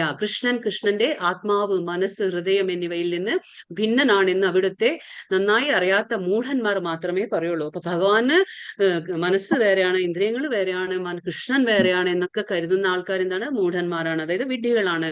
അവർക്ക് മാത്രമേ ഇങ്ങനെയൊക്കെ വേർതിരിക്കാൻ പറ്റുള്ളൂ. കാരണം ഭഗവാന്റെ മനസ്സാകട്ടെ, ശരീരമാകട്ടെ, ഇന്ദ്രിയങ്ങളാകട്ടെ, അതുകൊണ്ടാണ് പറയുന്നത് അഭിന്നത്വം നാമനാഭിനെ. ഭഗവാന്റെ പേരിനും ഭഗവാന്റെ രൂപത്തിനും ഒന്നും വ്യത്യാസമില്ല. അതാണ് നമ്മൾ ഹരേ കൃഷ്ണ മന്ത്രം ഉച്ചരിക്കുമ്പോൾ എന്താണ് സംഭവിക്കുന്നത്? അവിടെ നമ്മൾ ഭഗവാനായിട്ട് നേരിട്ടുള്ള ഒരു ബന്ധത്തിലാണ്. അതുകൊണ്ടാണ് ആ മന്ത്രത്തിന് അത്രയും ശക്തിയുള്ളത്, പവർ ഉള്ളതെന്ന് നമ്മൾ മനസ്സിലാക്കണം. ഭഗവാന്റെ ഒന്നും തന്നെ വ്യത്യാസമല്ല, എല്ലാം ഭഗവാന്റെ അതീന്ദ്രിയമായിട്ടുള്ള സംഭവങ്ങളാണ് ഭഗവാന്റെ. തസ്മാത് പ്രണമ്യ പ്രണിധായ കായം പ്രസാദയേ ത്വാമഹിമീശമീഢ്യം പിതേവ പുത്രസ്യ സഖേവ സഖ്യോ പ്രിയായർഹസി ദേവ സോഢും സകല ജീവജാലങ്ങൾക്കും ആരാധ്യനായ ഭഗവാനെ, അങ്ങയെ ഞാൻ സാഷ്ടാംഗം പ്രണമിക്കുന്നു. അപ്പൊ എല്ലാ ജീവജാലങ്ങൾക്കും ആരാധ്യൻ, അതായത് ആരാധിക്കപ്പെടേണ്ടതാണ്. ആര്? ഭഗവാൻ ആരാധിക്കപ്പെടേണ്ട ആളാണ്. അപ്പൊ അത് പറയാണ്, അങ്ങയെ ഞാൻ സാഷ്ടാംഗം പ്രണമിക്കുന്നു, പ്രസാദിക്കണമേ, അപ്പൊ എന്നിലെ പ്രസാദിക്കണമേ എന്ന് ഭഗവാനോട് പ്രാർത്ഥിക്കുകയാണ്. ആര്? അർജുനൻ. മകൻ എന്താ പറയാ, മകന്റെ ധിക്കാരത്തെ അച്ഛൻ എന്ന പോലെ, ഇപ്പൊ മകന്റെ ധിക്കാരത്തെ അച്ഛൻ എന്ന പോലെ, സുഹൃത്തിന്റെ എന്താ പറയാ അവിവേകത്തെ എന്ന പോലെ, ഭർത്താവ് ഭാര്യയുടെ പെരുമാറ്റത്തെ എന്ന പോലെ ഞാൻ അങ്ങയോട് ചെയ്തിരിക്കാവുന്ന പിഴകൾ അങ്ങ് ക്ഷമിക്കണമേ. അപ്പോ ഒരു ഭാര്യ തെറ്റിയുമ്പോൾ ഭർത്താവ് ക്ഷമിക്കുന്നത് പോലെ, മക്കള് തെറ്റിയുമ്പോൾ അച്ഛൻ ക്ഷമിക്കുന്നത് പോലെ, ഒരു സുഹൃത്ത് തെറ്റു കാണിക്കുമ്പോൾ മറ്റൊരു സുഹൃത്ത് മാപ്പാക്കുന്നത് പോലെ എന്നെ ക്ഷമിക്കണമെന്ന് ഉപമ കൊടുത്ത് അർജുനൻ പറയാണ് ഇവിടെ ആരോട്? കൃഷ്ണനോട്. സാഷ്ടാംഗം പ്രണമിക്കുകയാണ് ഞാൻ, കാരണം എല്ലാ ജീവജാലങ്ങൾക്കും ആരാധിക്കപ്പെടേണ്ടതാണ് ഭഗവാൻ. അപ്പോ ഈ രീതിയിൽ ഒരു സുഹൃത്തിനെ ക്ഷമിക്കുന്ന പോലെ, അച്ഛൻ മക്കളിൽ ക്ഷമിക്കുന്ന പോലെ എന്നെ ക്ഷമിക്കണേ എന്ന് ഭഗവാനോട് അപേക്ഷിക്കുകയാണ്. ഭക്തന്മാരും കൃഷ്ണനും തമ്മിൽ പലവിധ ബന്ധങ്ങളുണ്ട്. ചിലർ കൃഷ്ണനെ മകനായി, ചിലർ ഭർത്താവായി, അല്ലെങ്കിൽ സുഹൃത്തായി, യജമാനായും സ്നേഹിക്കുന്നു. അപ്പൊ നമ്മൾ പറഞ്ഞില്ലേ, നേരത്തെ പറഞ്ഞു രസങ്ങൾ അല്ലെ, എന്ത് രസങ്ങൾ? 5 രസങ്ങളുണ്ട് അല്ലെ. ഭഗവാനെ പ്രാഥമികമായിട്ടുള്ള 5 രസങ്ങളുണ്ട്. ടോട്ടൽ ആയിട്ട് രസം എന്ന് പറയുമ്പോൾ നമുക്ക് 12 രസങ്ങളാണ്. ഏതൊക്കെ? 5 രസങ്ങൾ എന്താണ്? ഭഗവാന്റെ ആ ഗോലോകധാമത്തിൽ എത്തുന്നവര് ആഗ്രഹിക്കുന്ന ആ രസങ്ങളാണ് 5 രസങ്ങൾ. അതേതൊക്കെയാണ്? ശാന്തം, ദാസ്യം, സഖ്യം, വാത്സല്യം, മാധുര്യം. ഇത് 5 രസങ്ങൾ, പ്രാഥമിക രസങ്ങൾ എന്ന് നമ്മൾ പറയും. ആദ്യത്തെ 5 രസങ്ങൾ ഈ രീതിയിലാണ് ഗോലോക വൃന്ദാവന ധാമത്തിലേക്ക് എത്തുന്നത്. അതാണ് ഇവിടെ പറയുന്നത്. അപ്പൊ ചിലര് ശാന്തരസത്തിൽ സേവിക്കാൻ ഭഗവാനെ ആഗ്രഹിക്കും. ചിലർ എങ്ങനെയാ? ദാസ്യത്തിൽ സേവനം അനുഷ്ഠിച്ചുകൊണ്ട്, ചിലർ മകനെ പോലെ കണ്ടുകൊണ്ട്, ചിലരെങ്ങനെയാണ്? മകനെ പോലെ കണ്ടുകൊണ്ട്, പിന്നെ എന്താണ്? ഫ്രണ്ടിനെ പോലെ, സുഹൃത്തിനെ പോലെ കണ്ടുകൊണ്ട്, പിന്നെ ചിലർ പ്രേമിയായിട്ട്, അതായത് മാധുര്യ ഭാവത്തിൽ കണ്ടുകൊണ്ട്. അപ്പൊ ഇങ്ങനെ 5 രസങ്ങൾ. പിന്നെ രണ്ടാമത്തെ, അതായത് ടോട്ടൽ രസം നമ്മൾ പറഞ്ഞു 12. അപ്പൊ വീണ്ടും 7 രസങ്ങളുണ്ട്. അത് ദ്വിതീയ രസങ്ങൾ എന്ന് പറയും. ഭയാനക, അദ്ഭുത, രൗദ്രം, അതൊക്കെ. പിന്നെന്താണ്? ഭയാനക, അദ്ഭുത, രൗദ്രം, വീര്യ, പിന്നെ ഹാസ്യ, ഭീഭത്സ, കരുണ, ഇങ്ങനെയുള്ള രസങ്ങൾ അത് സെക്കൻഡറി, അല്ലെങ്കിൽ നമ്മൾ ദ്വിതീയ രസങ്ങൾ എന്ന് പറയും. ഇതൊക്കെയാണ്. അപ്പൊ ഇവിടെ എന്താ പറയുന്നത്? ഭക്തന്മാര് കൃഷ്ണനെ എങ്ങനെയാണ്? പല വിധത്തിലും ഭഗവാനെ നമുക്ക് സ്നേഹിക്കാൻ കഴിയും. ബന്ധത്തിൽ നമുക്ക് ഓരോ രീതിയിലുള്ള ബന്ധം നമുക്ക് ഉണ്ടാക്കിയെടുക്കാൻ. അതാണ് ഭഗവാൻ കാര്യത്തിൽ പറയുന്നത്. അദൃഷ്ടപൂർവം ഋഷിതോസ്മി ദൃഷ്ട്വാ ഭയേന ച പ്രവ്യതിതം മനോ മേ തദേവ മേ ദർശയ ദേവരൂപം പ്രസീദ ദേവേശ ജഗന്നിവാസ. മുമ്പ് കാണാത്ത ഈ വിശ്വരൂപം കണ്ടിട്ട് ഞാൻ സന്തുഷ്ടനായിരിക്കുന്നു. ആര് പറയുന്നത്? അർജുനൻ പറയാണ്. മുമ്പ് കണ്ടിട്ടില്ല ഈ രൂപം ഭഗവാന്റെ.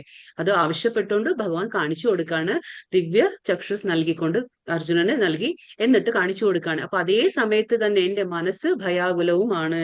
കാണാൻ ആഗ്രഹിച്ചു, ഇതൊക്കെ കണ്ടു കഴിഞ്ഞപ്പോ അർജുനൻ എന്താണ്? പേടിയാകുന്നു. അപ്പൊ മനസ്സ് എന്താ പറയുന്നത്? ഭയാകുലവുമാണ്. അതുകൊണ്ട് പ്രപഞ്ചത്തിന് ആശ്രയമായ ദേവദേവ, വീണ്ടും മുമ്പുണ്ടായിരുന്ന ആ രൂപം തന്നെ സ്വീകരിക്കുവാൻ കനിവുണ്ടാകണമേ. അപ്പൊ ഇവിടെ അർജുനൻ റിക്വസ്റ്റ് ചെയ്യാണ് ഭഗവാനോട്.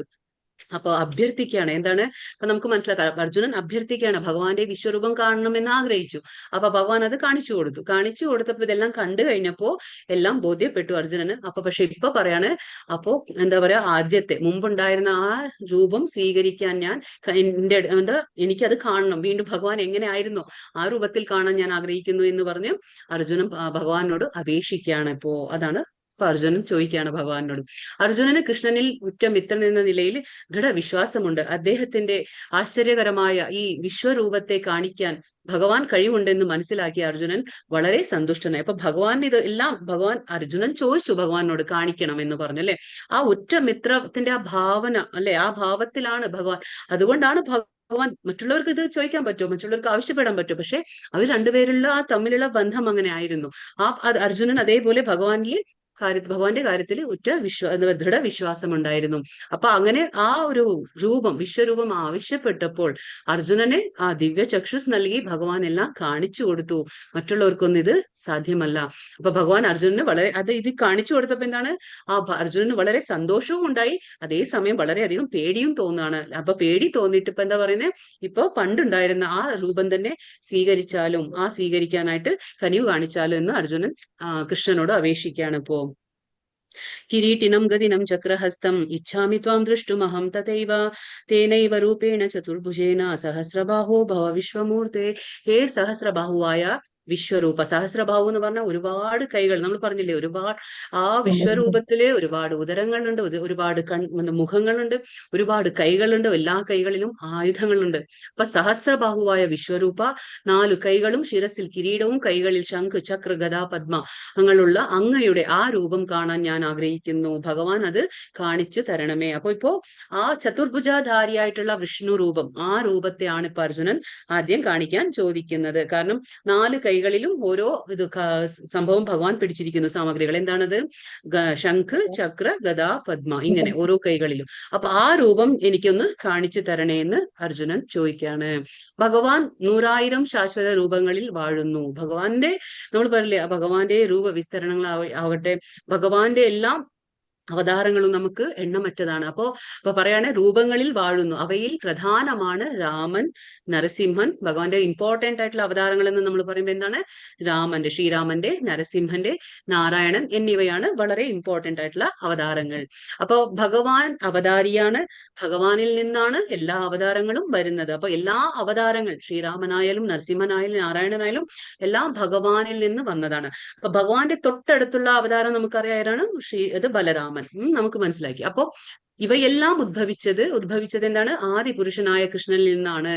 അപ്പൊ കൃഷ്ണൻ നിത്യവും നവ യൗവന യുക്തനായി തിളങ്ങുന്നു. അപ്പൊ ഭഗവാന് നവ യൗവനമാണ്. അതായത് ഭഗവാന് ഒരിക്കലും പ്രായമായിട്ടില്ല. നമ്മൾ ചിത്രത്തിൽ പോലും കണ്ടിട്ടില്ല അല്ലെ? ഭഗവാൻ ശ്രീകൃഷ്ണന്റെ ചിത്രത്തില് ഭഗവാൻ ഒരുപാട് പ്രായമായിട്ടുള്ള നമ്മൾ എവിടെയെങ്കിലും കണ്ടിട്ടുണ്ടോ? കണ്ടിട്ടില്ല. കാരണം ഭഗവാന് നവ യൗവനം, ഭഗവാന് എപ്പോഴും യൗവനം ഭരിതനായിട്ടാണ് ഇരിക്കുന്നത്. വയസ്സ് എത്ര ആയാലും, ഈ കുരുക്ഷേത്ര യുദ്ധം നടക്കുന്ന സമയത്ത് ഭഗവാന്റെ വയസ്സ് എന്താ പറയും? 89 എന്തോ പറയും. പക്ഷെ എങ്കിലും ഭഗവാൻ വളരെ നവ യൗവനത്തോടു കൂടിയാണ് ഭഗവാൻ ഉണ്ടായിരുന്നത്. അപ്പൊ കൃഷ്ണന്റെ യാഥാർത്ഥ്യം അറിയാത്തവർ, അറിഞ്ഞവർ, മനസ്സിലാക്കുന്നവർ ഭൗതിക ലോകത്തിന്റെ മാലിന്യങ്ങളിൽ നിന്നും മുക്തരാകുന്ന ആർക്കാണോ ഭഗവാന്റെ കാര്യങ്ങൾ മനസ്സിലാക്കാൻ കഴിവുള്ളത്, അപ്പൊ അവർക്ക് എന്താണ്? ഈ ഭൗതിക ലോകത്തിന്റെ മാലിന്യങ്ങൾ അവരെ ബാധിക്കില്ല. ആ ഭൗതിക ലോകത്തിന്റെ മാലിന്യങ്ങളിൽ നിന്ന് അവര് മുക്തരാകാൻ കഴിയും. പക്ഷെ ആർക്കാണ്? അത് ഭഗവാനെ മനസ്സിലാക്കാൻ കഴിവുള്ളവർക്ക്. അപ്പൊ ഭഗവാൻ എപ്പോഴും എന്താ പറയാ, നവ യൗവനമാണ്. ഭഗവാന്റെ ഏതൊക്കെ അവതാരങ്ങൾ ഉണ്ടെങ്കിലും എല്ലാത്തിനും ആദിപുരുഷനായിട്ടുള്ളത് ഭഗവാനാണ്. എല്ലാത്തിനും ഉത്ഭവസ്ഥാനം, ഉറവിടം ഭഗവാൻ തന്നെയാണ്. അത് പറയാണ്. ഇപ്പോ ഭഗവാൻ പറയാണ്, ശ്രീ ഭഗവാൻ ഉവാച മയാ പ്രസന്നേന തവാർജുനനേദം രൂപം പരം ദർശിതമാത്മയോഗാത് തേജോമയം വിശ്വമനന്തമാദ്യം യന്മേ ത്വദന്യേന ന ദൃഷ്ടപൂർവം.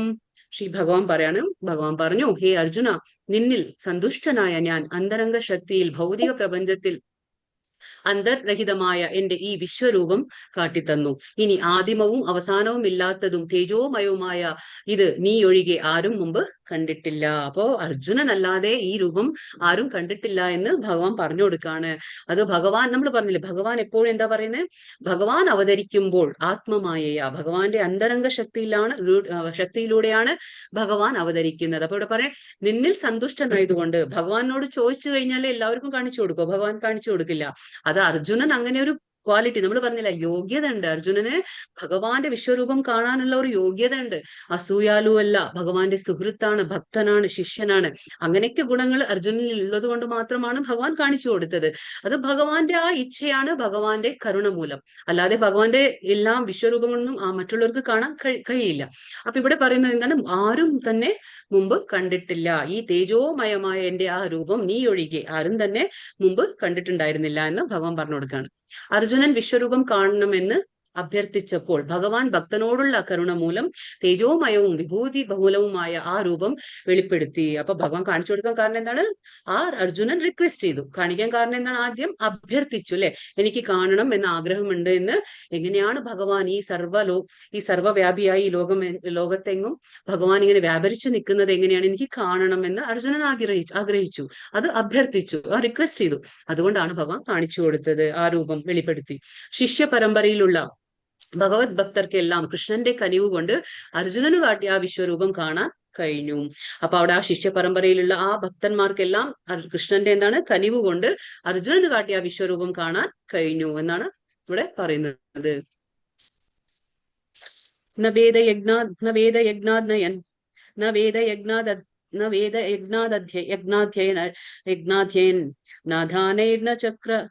ചക്രിയാഭിൻ ന ചക്ര ക്രിയാഭിർതപോഭിർ ഉഗ്രൈഹി ഏവം രൂപഃ ശക്യ അഹം നൃലോകേ ദൃഷ്ടും ത്വദന്യേന കുരു പ്രവീര. ഹേ കുരുശ്രേഷ്ഠ, എന്റെ ഈ വിശ്വരൂപം നീ അല്ലാതെ മറ്റാരും ഇതുവരെ കണ്ടിട്ടില്ല. വേദ അധ്യയനം കൊണ്ടും പിന്നെ യജ്ഞ അനുഷ്ഠാനം കൊണ്ടും ദാനം കൊണ്ടും തപസ്സു എന്നിവ കൊണ്ടോ പുണ്യകർമ്മങ്ങൾ കൊണ്ടോ ഭൗതിക ലോകത്തിൽ ആർക്കും തന്നെ എന്റെ ഈ രൂപം ദൃശ്യമാവില്ല. അപ്പൊ അതായത് ഇവിടെ പറയുന്ന ഭഗവാൻ വേദ അധ്യയനം കൊണ്ടോ അല്ലെങ്കിൽ ദാനധർമ്മങ്ങൾ കൊണ്ടോ, ആരെങ്കിലും ഇപ്പൊ ദാനധർമ്മം ചെയ്തു എങ്കിലോ, അല്ലെങ്കിൽ ഞാൻ വേദാധ്യയനങ്ങൾ ഒരുപാട് ചെയ്തിട്ടുണ്ട് എന്ന് പറഞ്ഞിട്ടോ, പിന്നെ എന്താ പറയാ പിന്നെ എന്താ പറയുന്നത്, വേദാധ്യയനം യജ്ഞ അനുഷ്ഠാനങ്ങൾ, ക്രിയ എന്ന് പറഞ്ഞ വേദ യജ്ഞ അനുഷ്ഠാനങ്ങൾ കൊണ്ടോ പിന്നെ തപസ് ഇരുന്നത് കൊണ്ടോ ഭഗവാന്റെ ഈ എന്താ പറയാ പുണ്യകർമ്മങ്ങൾ ചെയ്തുകൊണ്ടോ ഈ ഭൗതിക ലോകത്തിൽ ആർക്കും തന്നെ ഭഗവാന്റെ വിശ്വരൂപം ദൃശ്യമാവില്ല, ദർശിക്കാൻ കഴിയില്ല. ഭഗവത്ഗീതയിൽ വിശ്വരൂപത്തിന്റെ വർണ്ണനയുണ്ട്. അർജുനന് മുമ്പ് എന്താ പറയാ എന്താണ് വേർഡ് കാണുന്നില്ല ഇവിടെ, എന്താ വേർഡ് ഇവിടെ, ആ രൂപമാണോ ഇവിടെ, ആർക്കും ഈ രൂപത്തെ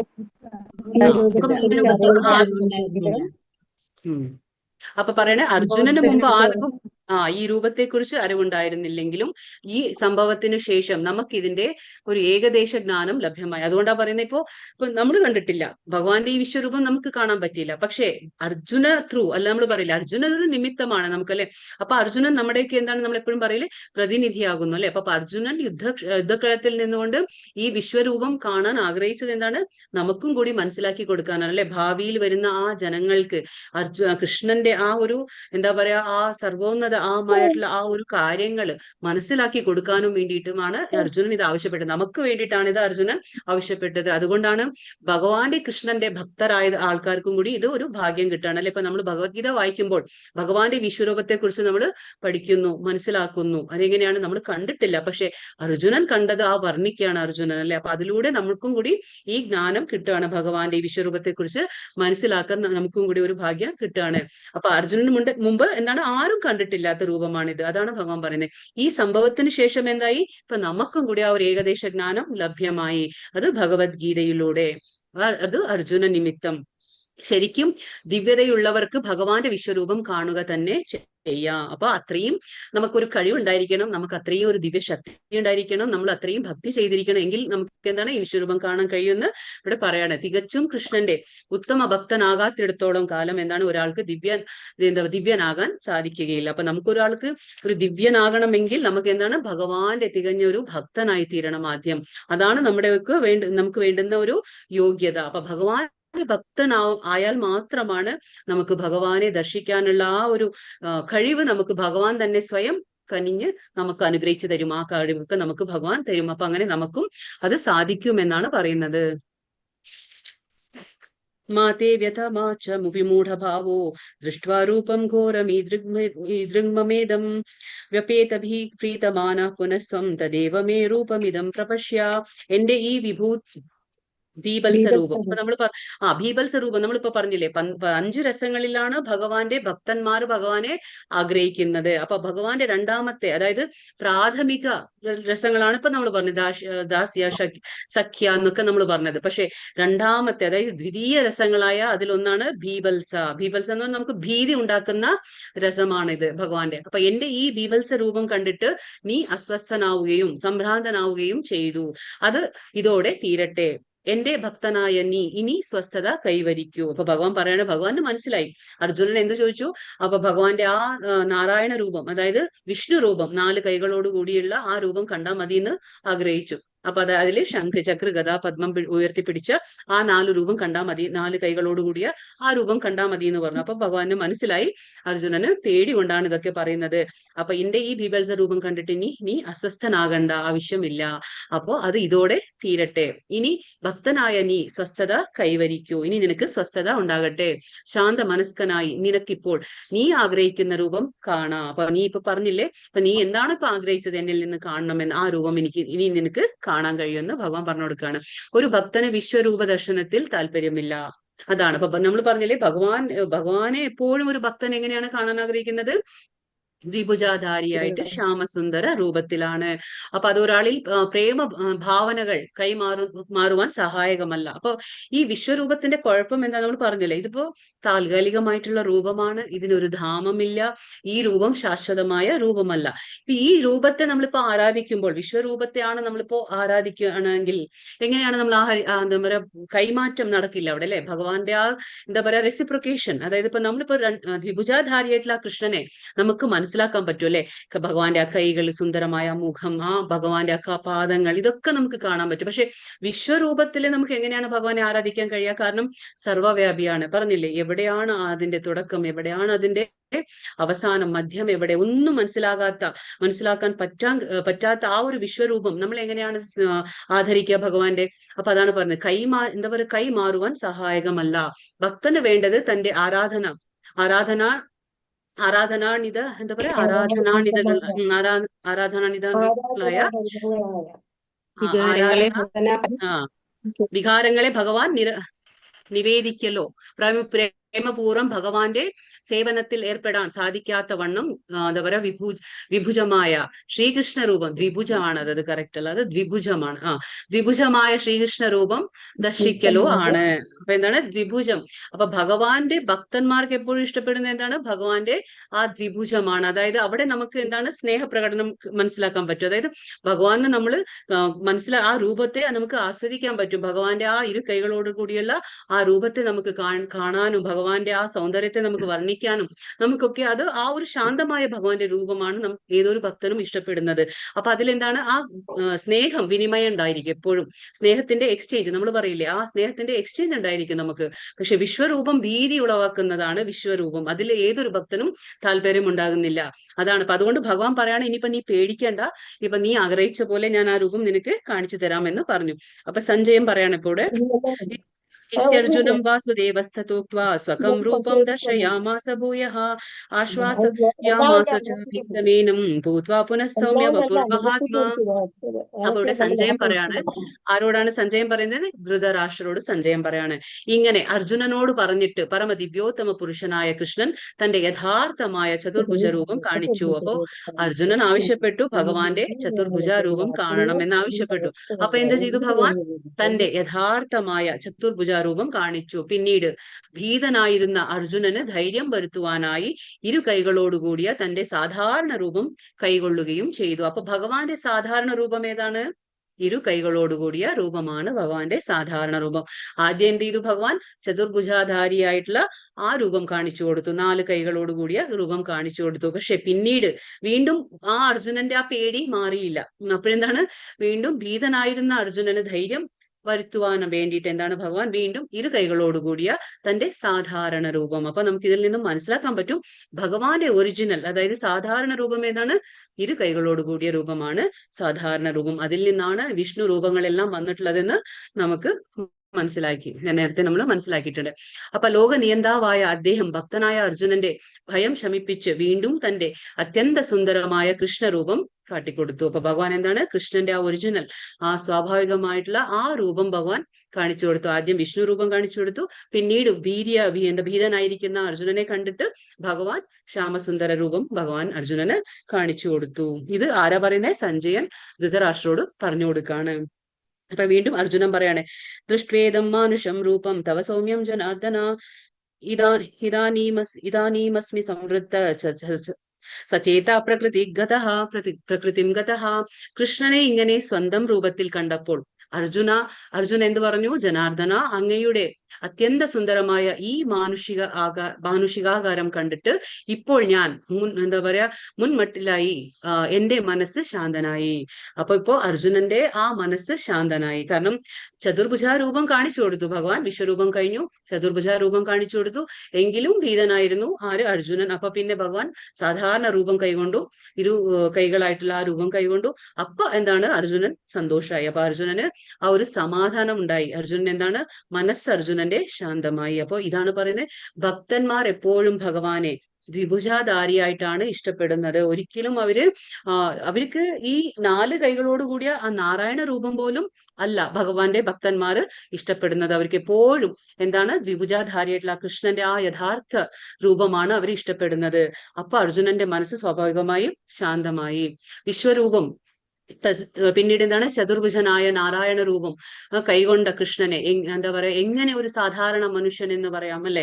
ഇങ്ങനെ അതാണ് ഇപ്പോ എല്ലാവരും എന്താ പറയുന്നത്, ഭഗവാൻ ഭൂമിയിൽ അവതരിക്കുമ്പോൾ എല്ലാവരും എന്ത് പറയും, ഭഗവാനെ ഒരു സാധാരണ മനുഷ്യനായി കണ്ടിട്ട് അവർ അങ്ങനെ ചിന്തിക്കും, ഭഗവാനും സാധാരണ ഒരു മനുഷ്യൻ തന്നെ എന്നുള്ള ആ തെറ്റായ ചിന്തയിൽ വരും. അപ്പൊ അതാ ഭഗവാൻ പറഞ്ഞേ, മൂഢോയം നാഭിജാനാതി, പിന്നെ അവജാനന്തി മാം മൂഢ മാനുഷ്യം തനുമാശ്രിത. അതായത് ഞാൻ രൂപത്തിൽ അവതരിക്കുമ്പോൾ വിഡ്ഢികൾക്ക് എന്നെ മനസ്സിലാക്കാൻ കഴിയില്ല. കാരണം യോഗമായ സമാവൃത, അതായത് എന്റെ ഉള്ളിൽ അന്തരംഗ ശക്തിയായ യോഗമായ പിന്നെ ബാഹ്യശക്തി മഹാമായ. അപ്പൊ ഭഗവാൻ പറയുന്നു, എന്റെ അന്തരംഗ ശക്തിയായ യോഗമായ എന്നെ അവരിൽ നിന്നും മറച്ചു പിടിക്കുകയാണ്. അതുകൊണ്ട് അവർക്ക് ആ വിഡ്ഢികൾക്ക് എന്നെ മനസ്സിലാക്കാൻ കഴിയില്ല എന്ന് പറഞ്ഞു.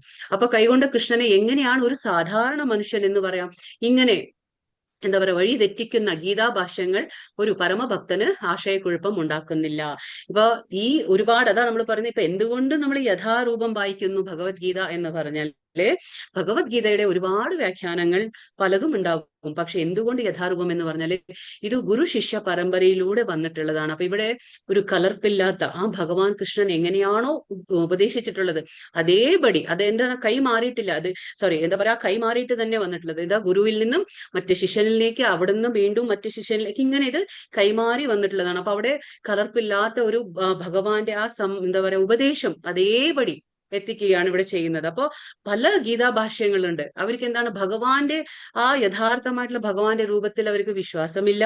പക്ഷെ ഭഗവത്ഗീത വായിക്കും, എന്നിട്ട് അവർക്ക് തോന്നുന്ന പോലെ അവര് എന്താ പറയുക ഗീതാഭാഷ്യങ്ങൾ അവരെഴുതും. അപ്പൊ അങ്ങനെയാണ് ഇവർ പറയുന്നത്, അങ്ങനെ എന്ത് തന്നെ എഴുതിയാലും പക്ഷെ ഒരു ശുദ്ധ ഭക്തന്, ഭഗവാന്റെ ഒരു പരമഭക്തൻ എന്താണ്, അവന് ആശയക്കുഴപ്പങ്ങളൊന്നും ഉണ്ടാകുന്നില്ല എന്ന് പറയാണ്. ശ്രീ ഭഗവാൻ ഉവാച സുദുർദർശമിദം രൂപം ദൃഷ്ട്വാ നസി യന്മമാം ദേവാ അപ്യസ്യ രൂപ്യസ്യ നിത്യം ദർശന കാംക്ഷിണഃ. ഭഗവാൻ പറഞ്ഞു, പ്രിയ അർജുന, നീ ഇപ്പോൾ കണ്ടുകൊണ്ടിരിക്കുന്ന എന്റെ ഈ രൂപം കാണുവാൻ ഏറെ പ്രയാസമുള്ളതാണ്. ഏത് രൂപത്തെ കുറിച്ച് ഇവിടെ പറയുന്നത് ഭഗവാൻ? ശ്യാമസുന്ദര രൂപം. ആ രൂപത്തെ കുറിച്ചാണ് ഇവിടെ ഭഗവാൻ, നമ്മൾ പറഞ്ഞില്ലേ ദേവന്മാർക്ക് പോലും ദുർലഭമാണ് ഏത്? ശ്യാമസുന്ദര രൂപം. അതാണ് ദേവകി ഗർഭവതിയായിരിക്കുമ്പോൾ ദേവന്മാർ എല്ലാവരും വന്ന് ആ ഗർഭസ്ഥ ശിശുവായ കൃഷ്ണനെ വേണ്ടി പ്രാർത്ഥിക്കുന്നു. പിന്നെ അവര് സ്തുതികൾ ചൊല്ലുന്നു ആ ഗർഭസ്ഥ ശിശുവിന് വേണ്ടിയിട്ട്. എന്തുകൊണ്ടാ? ഭഗവാന്റെ ആ ഇരു കൈകളോട് കൂടിയിട്ടുള്ള ആ രൂപം എല്ലാവർക്കും കിട്ടുന്ന ഒന്നല്ല.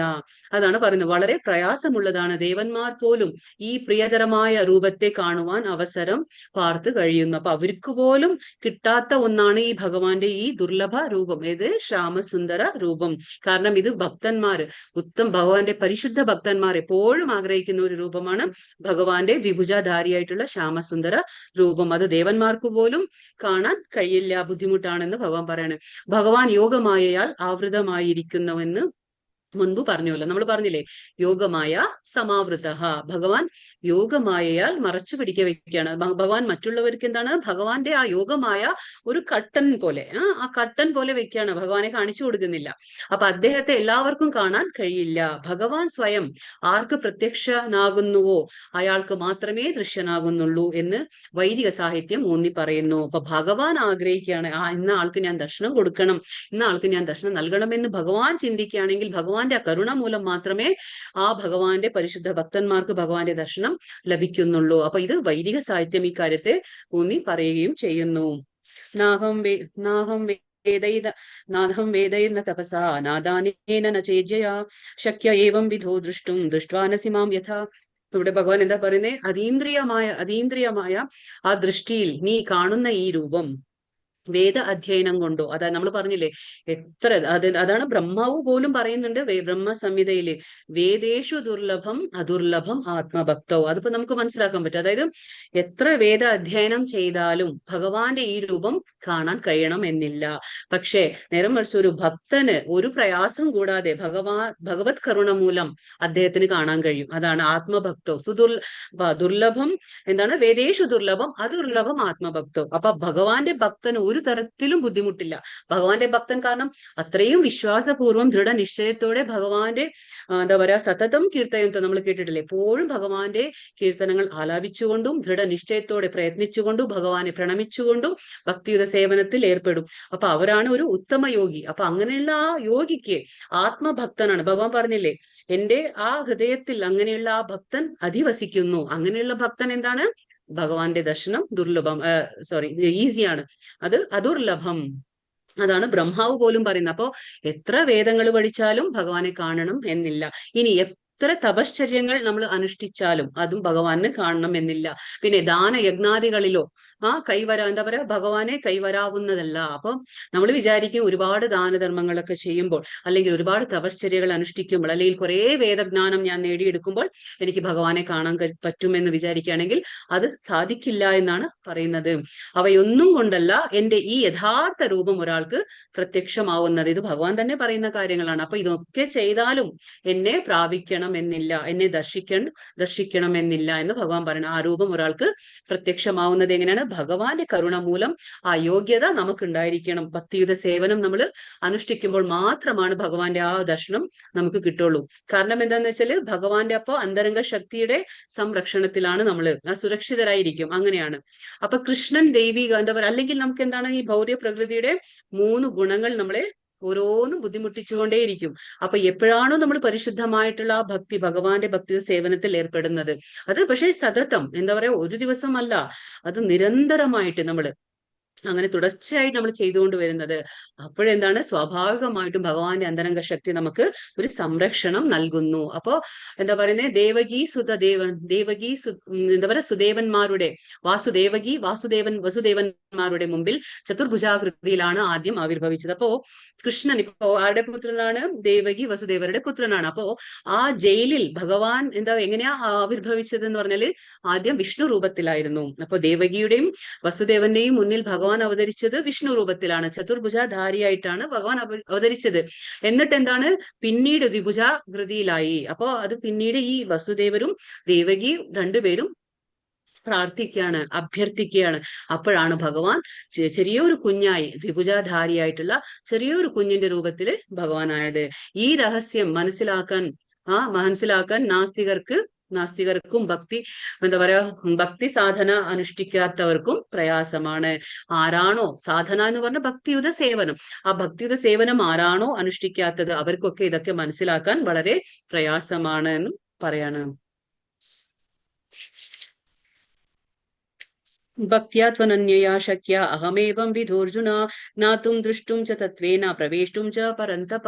പ്രിയപ്പെട്ട അർജുന, എന്നിൽ ഏകാഗ്രമായ ഭക്തി കൊണ്ട് മാത്രമേ എന്നെ ഇപ്പോൾ കാണുന്ന ആ മട്ടിൽ നേരിട്ട് കാണാനും അറിയാനും സാധിക്കുകയുള്ളൂ.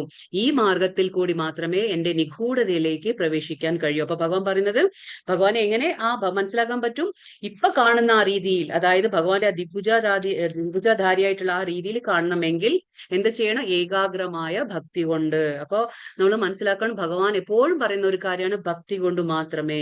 കാരണം നമ്മൾ 6-ാമത്തെ അധ്യായത്തിൽ കേട്ടു ഭക്തി കൊണ്ട് മാത്രമേ. പിന്നെ 9-ാം അധ്യായത്തിലും ഭഗവാൻ പറയുന്നു ഭക്ത്യാമാം പ്രയച്ഛതി. എന്ത് നീ ചെയ്യുമ്പോഴും എന്ത് ഉണ്ടായിരിക്കണം, അവിടെ ഭക്തി ഉണ്ടായിരിക്കണം. എങ്കിൽ മാത്രമേ ഭഗവാനെ പ്രാപിക്കാൻ പറ്റുള്ളൂ. ഇപ്പൊ ഈ കാണുന്ന രീതിയിൽ കാണാൻ പറ്റുമെന്ന് അർജുനനോട് ഭഗവാൻ പറഞ്ഞു കൊടുക്കാണ്. ഏകാഗ്രമായ ഭക്തി സാധനം കൊണ്ട് കൃഷ്ണനെ അറിയാൻ കഴിയുള്ളൂ. ഊഹാപോഹ ആ പ്രക്രിയ കൊണ്ട്, അതായത് നമ്മുടെ ആ ചിന്തയ്ക്ക് എന്താ പറയുക അനുസൃതമായിട്ട് ഭഗവാനെ കാണാൻ കഴിയില്ല. നമ്മൾ എന്തൊക്കെയോ ചിന്തിച്ചു കൂട്ടുന്നു, നമ്മൾ എന്തൊക്കെയോ വായിച്ചു, നമ്മൾ എന്തൊക്കെയോ ചിന്തിച്ചു കൂട്ടിക്കഴിഞ്ഞാല് അങ്ങനെ ഭഗവാനെ കാണില്ല. പക്ഷെ ഭക്തിയുത സേവനം, അത് നമുക്കൊരു വിശ്വാസ്യനായ ഒരു ഗുരു ഉണ്ടായിരിക്കണം നമ്മുടെ ജീവിതത്തില്. ആ ഗുരുവിലൂടെ നമ്മൾ പറഞ്ഞില്ലേ ശാസ്ത്ര ചക്ഷുസ് എന്ന് പറഞ്ഞിരുന്നല്ലേ, അതെങ്ങനെയാണ്, ഇപ്പൊ ഭഗവാനെ കുറിച്ച് നമുക്കൊന്നും അറിയില്ല, ഭഗവാനെ നമ്മൾ കണ്ടിട്ടുമില്ല. പക്ഷെ നമ്മൾ എന്താ ചെയ്യുന്നത്, നമ്മൾ ശാസ്ത്രത്തിലൂടെ ഭഗവാനെ മനസ്സിലാക്കാൻ ശ്രമിക്കുക. പഠിക്കുകയാണ്.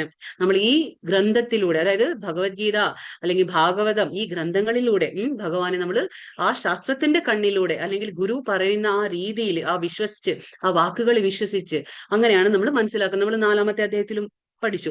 തദ്വിദ്യേ പ്രണിപാതേന പരിപ്രശ്നേന സേവയ. അതായത് ഗുരുവിനെ എങ്ങനെ സമീപിക്കണം? നമ്മൾ വളരെ ആദരവോടെ ഗുരുവിനെ സമീപിച്ച് ഗുരുവിൽ നിന്ന് നമ്മൾ കാര്യങ്ങൾ ചോദിച്ചു മനസ്സിലാക്കണം. അപ്പൊ എന്താണ്? ഈ ജ്ഞാനിനസ് തത്വദർശിന, അതായത് അവർക്ക് ആ ജ്ഞാനമുണ്ട്. അതുകൊണ്ട് എന്താണ്? അവര് നമുക്ക് ആ രീതിയിലുള്ള ജ്ഞാനം നമുക്ക് പറഞ്ഞു തരും, മനസ്സിലാക്കി തരും. അങ്ങനെ അതിൽ വിശ്വാസം അർപ്പിച്ച് നമ്മൾ ഭഗവാനെ ഭക്തിയുത സേവനം അനുഷ്ഠിക്കുമ്പോൾ നമുക്ക് ഭഗവാനെ കാണാൻ പറ്റും. അപ്പൊ ഭഗവത്ഗീത മനസ്സിലാക്കാൻ ശ്രമിക്കുന്ന ആധികാരികത്വം ഇല്ലാത്ത വ്യാഖ്യാതാക്കൾ വൃഥ എന്താണ്? അവര് സമയം പാഴാക്കുകയാണെന്ന് അവരെ അറിയിക്കുകയാണ് ഇതിൽ ഈ ശ്ലോകത്തിലൂടെ ഭഗവാൻ ചെയ്യുന്നത്. അപ്പോ ബാക്കിയുള്ള ആൾക്കാർ എന്താണ്? വിശ്വാസം ഉണ്ടായിരിക്കില്ല, പക്ഷേ ഭഗവത്ഗീതയ്ക്ക് അവർ ഒരുപാട് വ്യാഖ്യാനങ്ങളൊക്കെ എഴുതും. ഭഗവാന്റെ കാര്യത്തിൽ വിശ്വാസം ഉണ്ടായിരിക്കില്ല, പക്ഷെ ഭഗവത്ഗീതയെ അവർ ചുമ്മാ ഒരു പുസ്തകം, ഒരു നോവൽ എന്ന രീതിയിൽ വായിച്ച് അതിനൊക്കെ വ്യാഖ്യാനങ്ങൾ എഴുതുന്ന ആൾക്കാർക്ക് അവര് സമയം കളയാണ്. കാരണം എന്താന്ന് വെച്ചാല് ഭഗവാൻ അവർക്ക് ഒരിക്കലും മനസ്സിലാക്കാൻ കഴിയില്ല. ഭഗവാൻ പറഞ്ഞില്ല, ഭഗവാൻ ആർക്കാണോ മനസ്സിലാക്കി കൊടുക്കേണ്ടത് ആ ശരണാഗതി ഉണ്ടായിരിക്കണം അവിടെ. ഭഗവാൻ പറയുന്നില്ലേ, ഏ യഥാമാം പ്രപദ്യന്തെ താം സതൈവ ഭജാമ്യഹം. ഏത് രീതിയിലാണോ ശരണം പ്രാപിക്കുന്നത് അവർക്ക് മാത്രമാണ് ഭഗവാനെ മനസ്സിലാക്കാൻ കഴിയുന്നത്. അതാണ് ഇത് ഈ ശ്ലോകത്തിൽ നമ്മൾ മനസ്സിലാക്കുന്നത്. ഇത് ലാസ്റ്റ് ശ്ലോകം വളരെ ഇമ്പോർട്ടന്റ് ആയിട്ടുള്ള ശ്ലോകമാണ്. ഇതില് 5 കാര്യങ്ങൾ ഭഗവാൻ പറയുന്നുണ്ട്. എന്താണ്? മത് കർമ്മ കൃൻ മത് പരമോ മദ്ഭക്ത സംഘ വർജിത നിർവൈര സർവഭൂതേഷു യസമാമേതി പാണ്ഡവ. ഇവിടെ ഭഗവാൻ 5 കാര്യം പറയുന്നുണ്ട്. അതായത് പ്രിയപ്പെട്ട അർജുന, എന്റെ ശുദ്ധ സേവനത്തിൽ ഏർപ്പെട്ടിരിക്കുന്ന കാമ്യകർമ്മങ്ങളോടെയോ അല്ലെങ്കിൽ ഊഹാപോഹങ്ങളോടെയോ അങ്ങനെയുള്ള മാലിന്യങ്ങൾ കൂടാതെ എനിക്ക് വേണ്ടി കർമ്മം ചെയ്യുകയും എന്നെ ജീവിതത്തിന്റെ പരമലക്ഷ്യമായി കരുതുകയും സർവ്വഭൂതങ്ങളോടും സുഹൃത് രൂപേണ പെരുമാറുകയും ചെയ്യുന്ന ഭക്തന് നിശ്ചയമായും എന്നെ തന്നെ പ്രാപിക്കാൻ കഴിയുമെന്ന് ഭഗവാൻ പറഞ്ഞു കൊടുക്കുകയാണ്. അപ്പൊ ഇവിടെ 5 കാര്യം എന്താ ഭഗവാൻ പറയണേ? ആദ്യത്തെ എന്താ പറഞ്ഞേ? മത് കർമ്മകൃൻ എന്ന് പറഞ്ഞാൽ എനിക്ക് വേണ്ടി കർമ്മം ചെയ്യുക. ആദ്യത്തേത് ഭഗവാൻ പറയുന്നു എനിക്ക് വേണ്ടി. അവിടെ ഭഗവാൻ വീണ്ടും ആ വേർഡ് എന്തിനാ പറയുന്നത്? എനിക്ക് വേണ്ടി. നമ്മുടെ ആ ദൃഢനിശ്ചയത്തോടെ ബാക്കിയുള്ളതിലേക്ക് നമ്മുടെ ആ ശ്രദ്ധ തിരിക്കാതെ ഭഗവാന് വേണ്ടി മാത്രം, ശ്രീകൃഷ്ണന് വേണ്ടി മാത്രം. മത് കർമ്മകൃൻ ആദ്യത്തെ, എനിക്ക് വേണ്ടി കർമ്മം ചെയ്യുക. രണ്ടാമത്തെ മത് പരമോ, എന്നെ പരമം ലക്ഷ്യമാക്കുക. രണ്ടാമത്തെ എന്താണ്? എന്നെ മാത്രം പരമ ലക്ഷ്യമാക്കണം. അപ്പൊ നമ്മൾ പറഞ്ഞില്ലേ, നമ്മുടെ ലക്ഷ്യം പലതും ആകുമ്പോൾ നമുക്ക് ഭഗവാനിലെ ഭക്തി ഉളവാകുന്നില്ല. അപ്പൊ ഭഗവാനെ മാത്രം പരമ ലക്ഷ്യമാക്കുക. മൂന്നാമത്തെ മത് ഭക്ത, അത് എന്നിൽ ഭക്തിയുത സേവനത്തിൽ മുഴുകുക. ഭഗവാന്റെ മാത്രം ഭക്തിയിൽ മാത്രം നമ്മൾ മുഴുകണം. നാലാമത്തേത് സംഘവർജിത എന്ന് പറഞ്ഞാൽ കാമ്യകർമ്മങ്ങളുടെയോ ഊഹാപോഹങ്ങളുടെയോ മാലിന്യം കൂടാതെ. കാമ്യകർമ്മം എന്ന് പറഞ്ഞാൽ നമ്മൾ ഭഗവാന്റെ ഭക്തി ചെയ്യുമ്പോൾ എനിക്ക് അത് വേണം, എനിക്ക് ഇത് വേണം എന്നുള്ള ആ ആഗ്രഹങ്ങൾ, എനിക്ക് എന്തെങ്കിലുമൊക്കെ കിട്ടുമെന്നുള്ള പ്രതീക്ഷ, അതായത് കാമ്യകർമ്മങ്ങൾ പാടില്ല. അതാണ് ഭക്തി എന്ന് പറയുമ്പോൾ. കാമ്യകർമ്മങ്ങളുടെ ഊഹാപോഹങ്ങൾ, അതായത് നമ്മൾ എന്നെ ചിന്തിച്ചു കൂട്ടുന്നത് പലതും, മാനസികമായിട്ട് നമ്മൾ ചിന്തിച്ചു കൂട്ടുന്ന പലതും ഉണ്ട്. അതാണ് ഊഹാപോഹങ്ങളുടെ മാലിന്യം കൂടാതെ, ഈ രണ്ടിന്റെയും മാലിന്യം ഉണ്ടാവാതെ. സംഘവർജിത. നിർവൈരഹ എന്ന് പറഞ്ഞാൽ ശത്രുതയില്ലാതെ എല്ലാ ജീവജാലങ്ങളിലും സർവഭൂതേഷു, അതാണ് നിർവൈര സർവഭൂതേഷു എന്ന് പറയുമ്പോൾ ശത്രുതയില്ലാതെ എല്ലാ ജീവജാലങ്ങളിലും സുഹൃത്രൂപേണ പെരുമാറുകയും ചെയ്യുന്നവൻ എന്താ പറയാ, നിശ്ചയമായും എന്നെ പ്രാപിക്കും. ഇതാണ് ഭഗവാൻ ഇവിടെ ഈ ശ്ലോകത്തിലൂടെ പറഞ്ഞത്. അതായത് മത് കർമ്മകൃൻ, എനിക്ക് വേണ്ടി കർമ്മം ചെയ്യുക. മത് പരമോ, എന്നെ പരമം ലക്ഷ്യമാക്കുക. മത് ഭക്ത, എന്നിൽ ഭക്തിയുടെ സേവനത്തിൽ മുഴുകുക. സംഘവർജിത, കാമ്യകർമ്മങ്ങളുടെയോ ഊഹാപോഹങ്ങളുടെയോ മാലിന്യം കൂടാതെ. നിർവൈര സർവഭൂതേഷു, ശത്രുതയില്ലാതെ എല്ലാ ജീവജാലങ്ങളിലും സുഹൃത് രൂപേണ പെരുമാറുകയും ചെയ്യുന്ന ആള് എന്താ പറഞ്ഞത്, അവർക്ക് ഭഗവാനെ പ്രാപിക്കാൻ കഴിയുമെന്ന് ഭഗവാൻ പറഞ്ഞു കൊടുക്കാണ്. ഹരേ കൃഷ്ണ കൃഷ്ണ കൃഷ്ണ ഹരേ ഹരേ, ഹരേ രാമ രാമ രാമ ഹരേ ഹരേ. വാഞ്ചാകൽപതരുഭ്യശ്ച കൃപാ സിന്ധുഭ്യൈവ ച പതിതാനാം പാവനേഭ്യോ വൈഷ്ണവേഭ്യോ നമോ നമഃ. അനന്തകോടി വൈഷ്ണവവൃന്ദ കി ജയ്. ശ്രീല പ്രഭുപാദ് കി ജയ്. ശ്രീല ബന്ധു കി ജയ്. 2 ക്വസ്റ്റ്യൻ ഉണ്ടാവൂല്ലേ ഇതില്? സവ്യസാചിൻ അല്ലെ? ആ ഒരു ക്വസ്റ്റ്യൻ ഉണ്ട്, സവ്യസാചിൻ.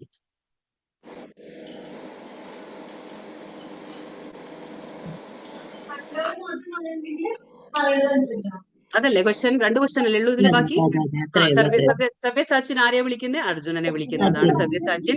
പിന്നെ എന്താണ്, എന്തുകൊണ്ട് വിളിക്കുന്നു സവ്യസാചിൻ അർജുനനെ? 2 കൈ കൊണ്ട് ഒരുപോലെ യുദ്ധം ചെയ്യാനുള്ള കഴിവുള്ളത് കൊണ്ട് സവ്യസാചിൻ എന്ന് പറയുന്നു. അടുത്തത് ഇനി ലാസ്റ്റ് ക്വസ്റ്റ്യൻ ഉണ്ടാവും അല്ലേ?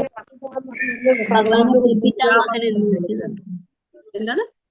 പ്രപിതാമഹൻ എന്ന് ആ വിളിക്കുന്നത് എന്ത്? പ്രപിതാമഹ. എന്തുകൊണ്ടാണ് ഭഗവാനെ പ്രപിതാമഹ എന്ന് പറയുന്നത്? ബ്രഹ്മാവിന്റെയും പിതാവായതുകൊണ്ട് ഭഗവാനെ ബ്രഹ്മാവിന്റെയും എന്താ പറയാ പിതാമഹ. പിതാവായതുകൊണ്ടാണ് ഭഗവാനെ പ്രപിതാമഹ എന്ന് പറയുന്നത്. അപ്പൊ ആദി എന്താ പറയാ ആദി ജീവാത്മാവായ ബ്രഹ്മാവ് ആദി ജീവാത്മാവാണ്. അപ്പൊ ആദി ജീവാത്മാവായ ബ്രഹ്മാവിന്റെയും പിതാവാണ് ഭഗവാൻ. അതുകൊണ്ടാണ് പ്രപിതാമഹ എന്ന് ഭഗവാനെ പറയുന്നത്. അടുത്തത് അത്രേ ഉള്ളൂ. അത്രയേ ഉള്ളൂ. ആ ഓക്കേ. ഹരേ കൃഷ്ണ. എല്ലാരും അറ്റൻഡൻസ് കിട്ടും.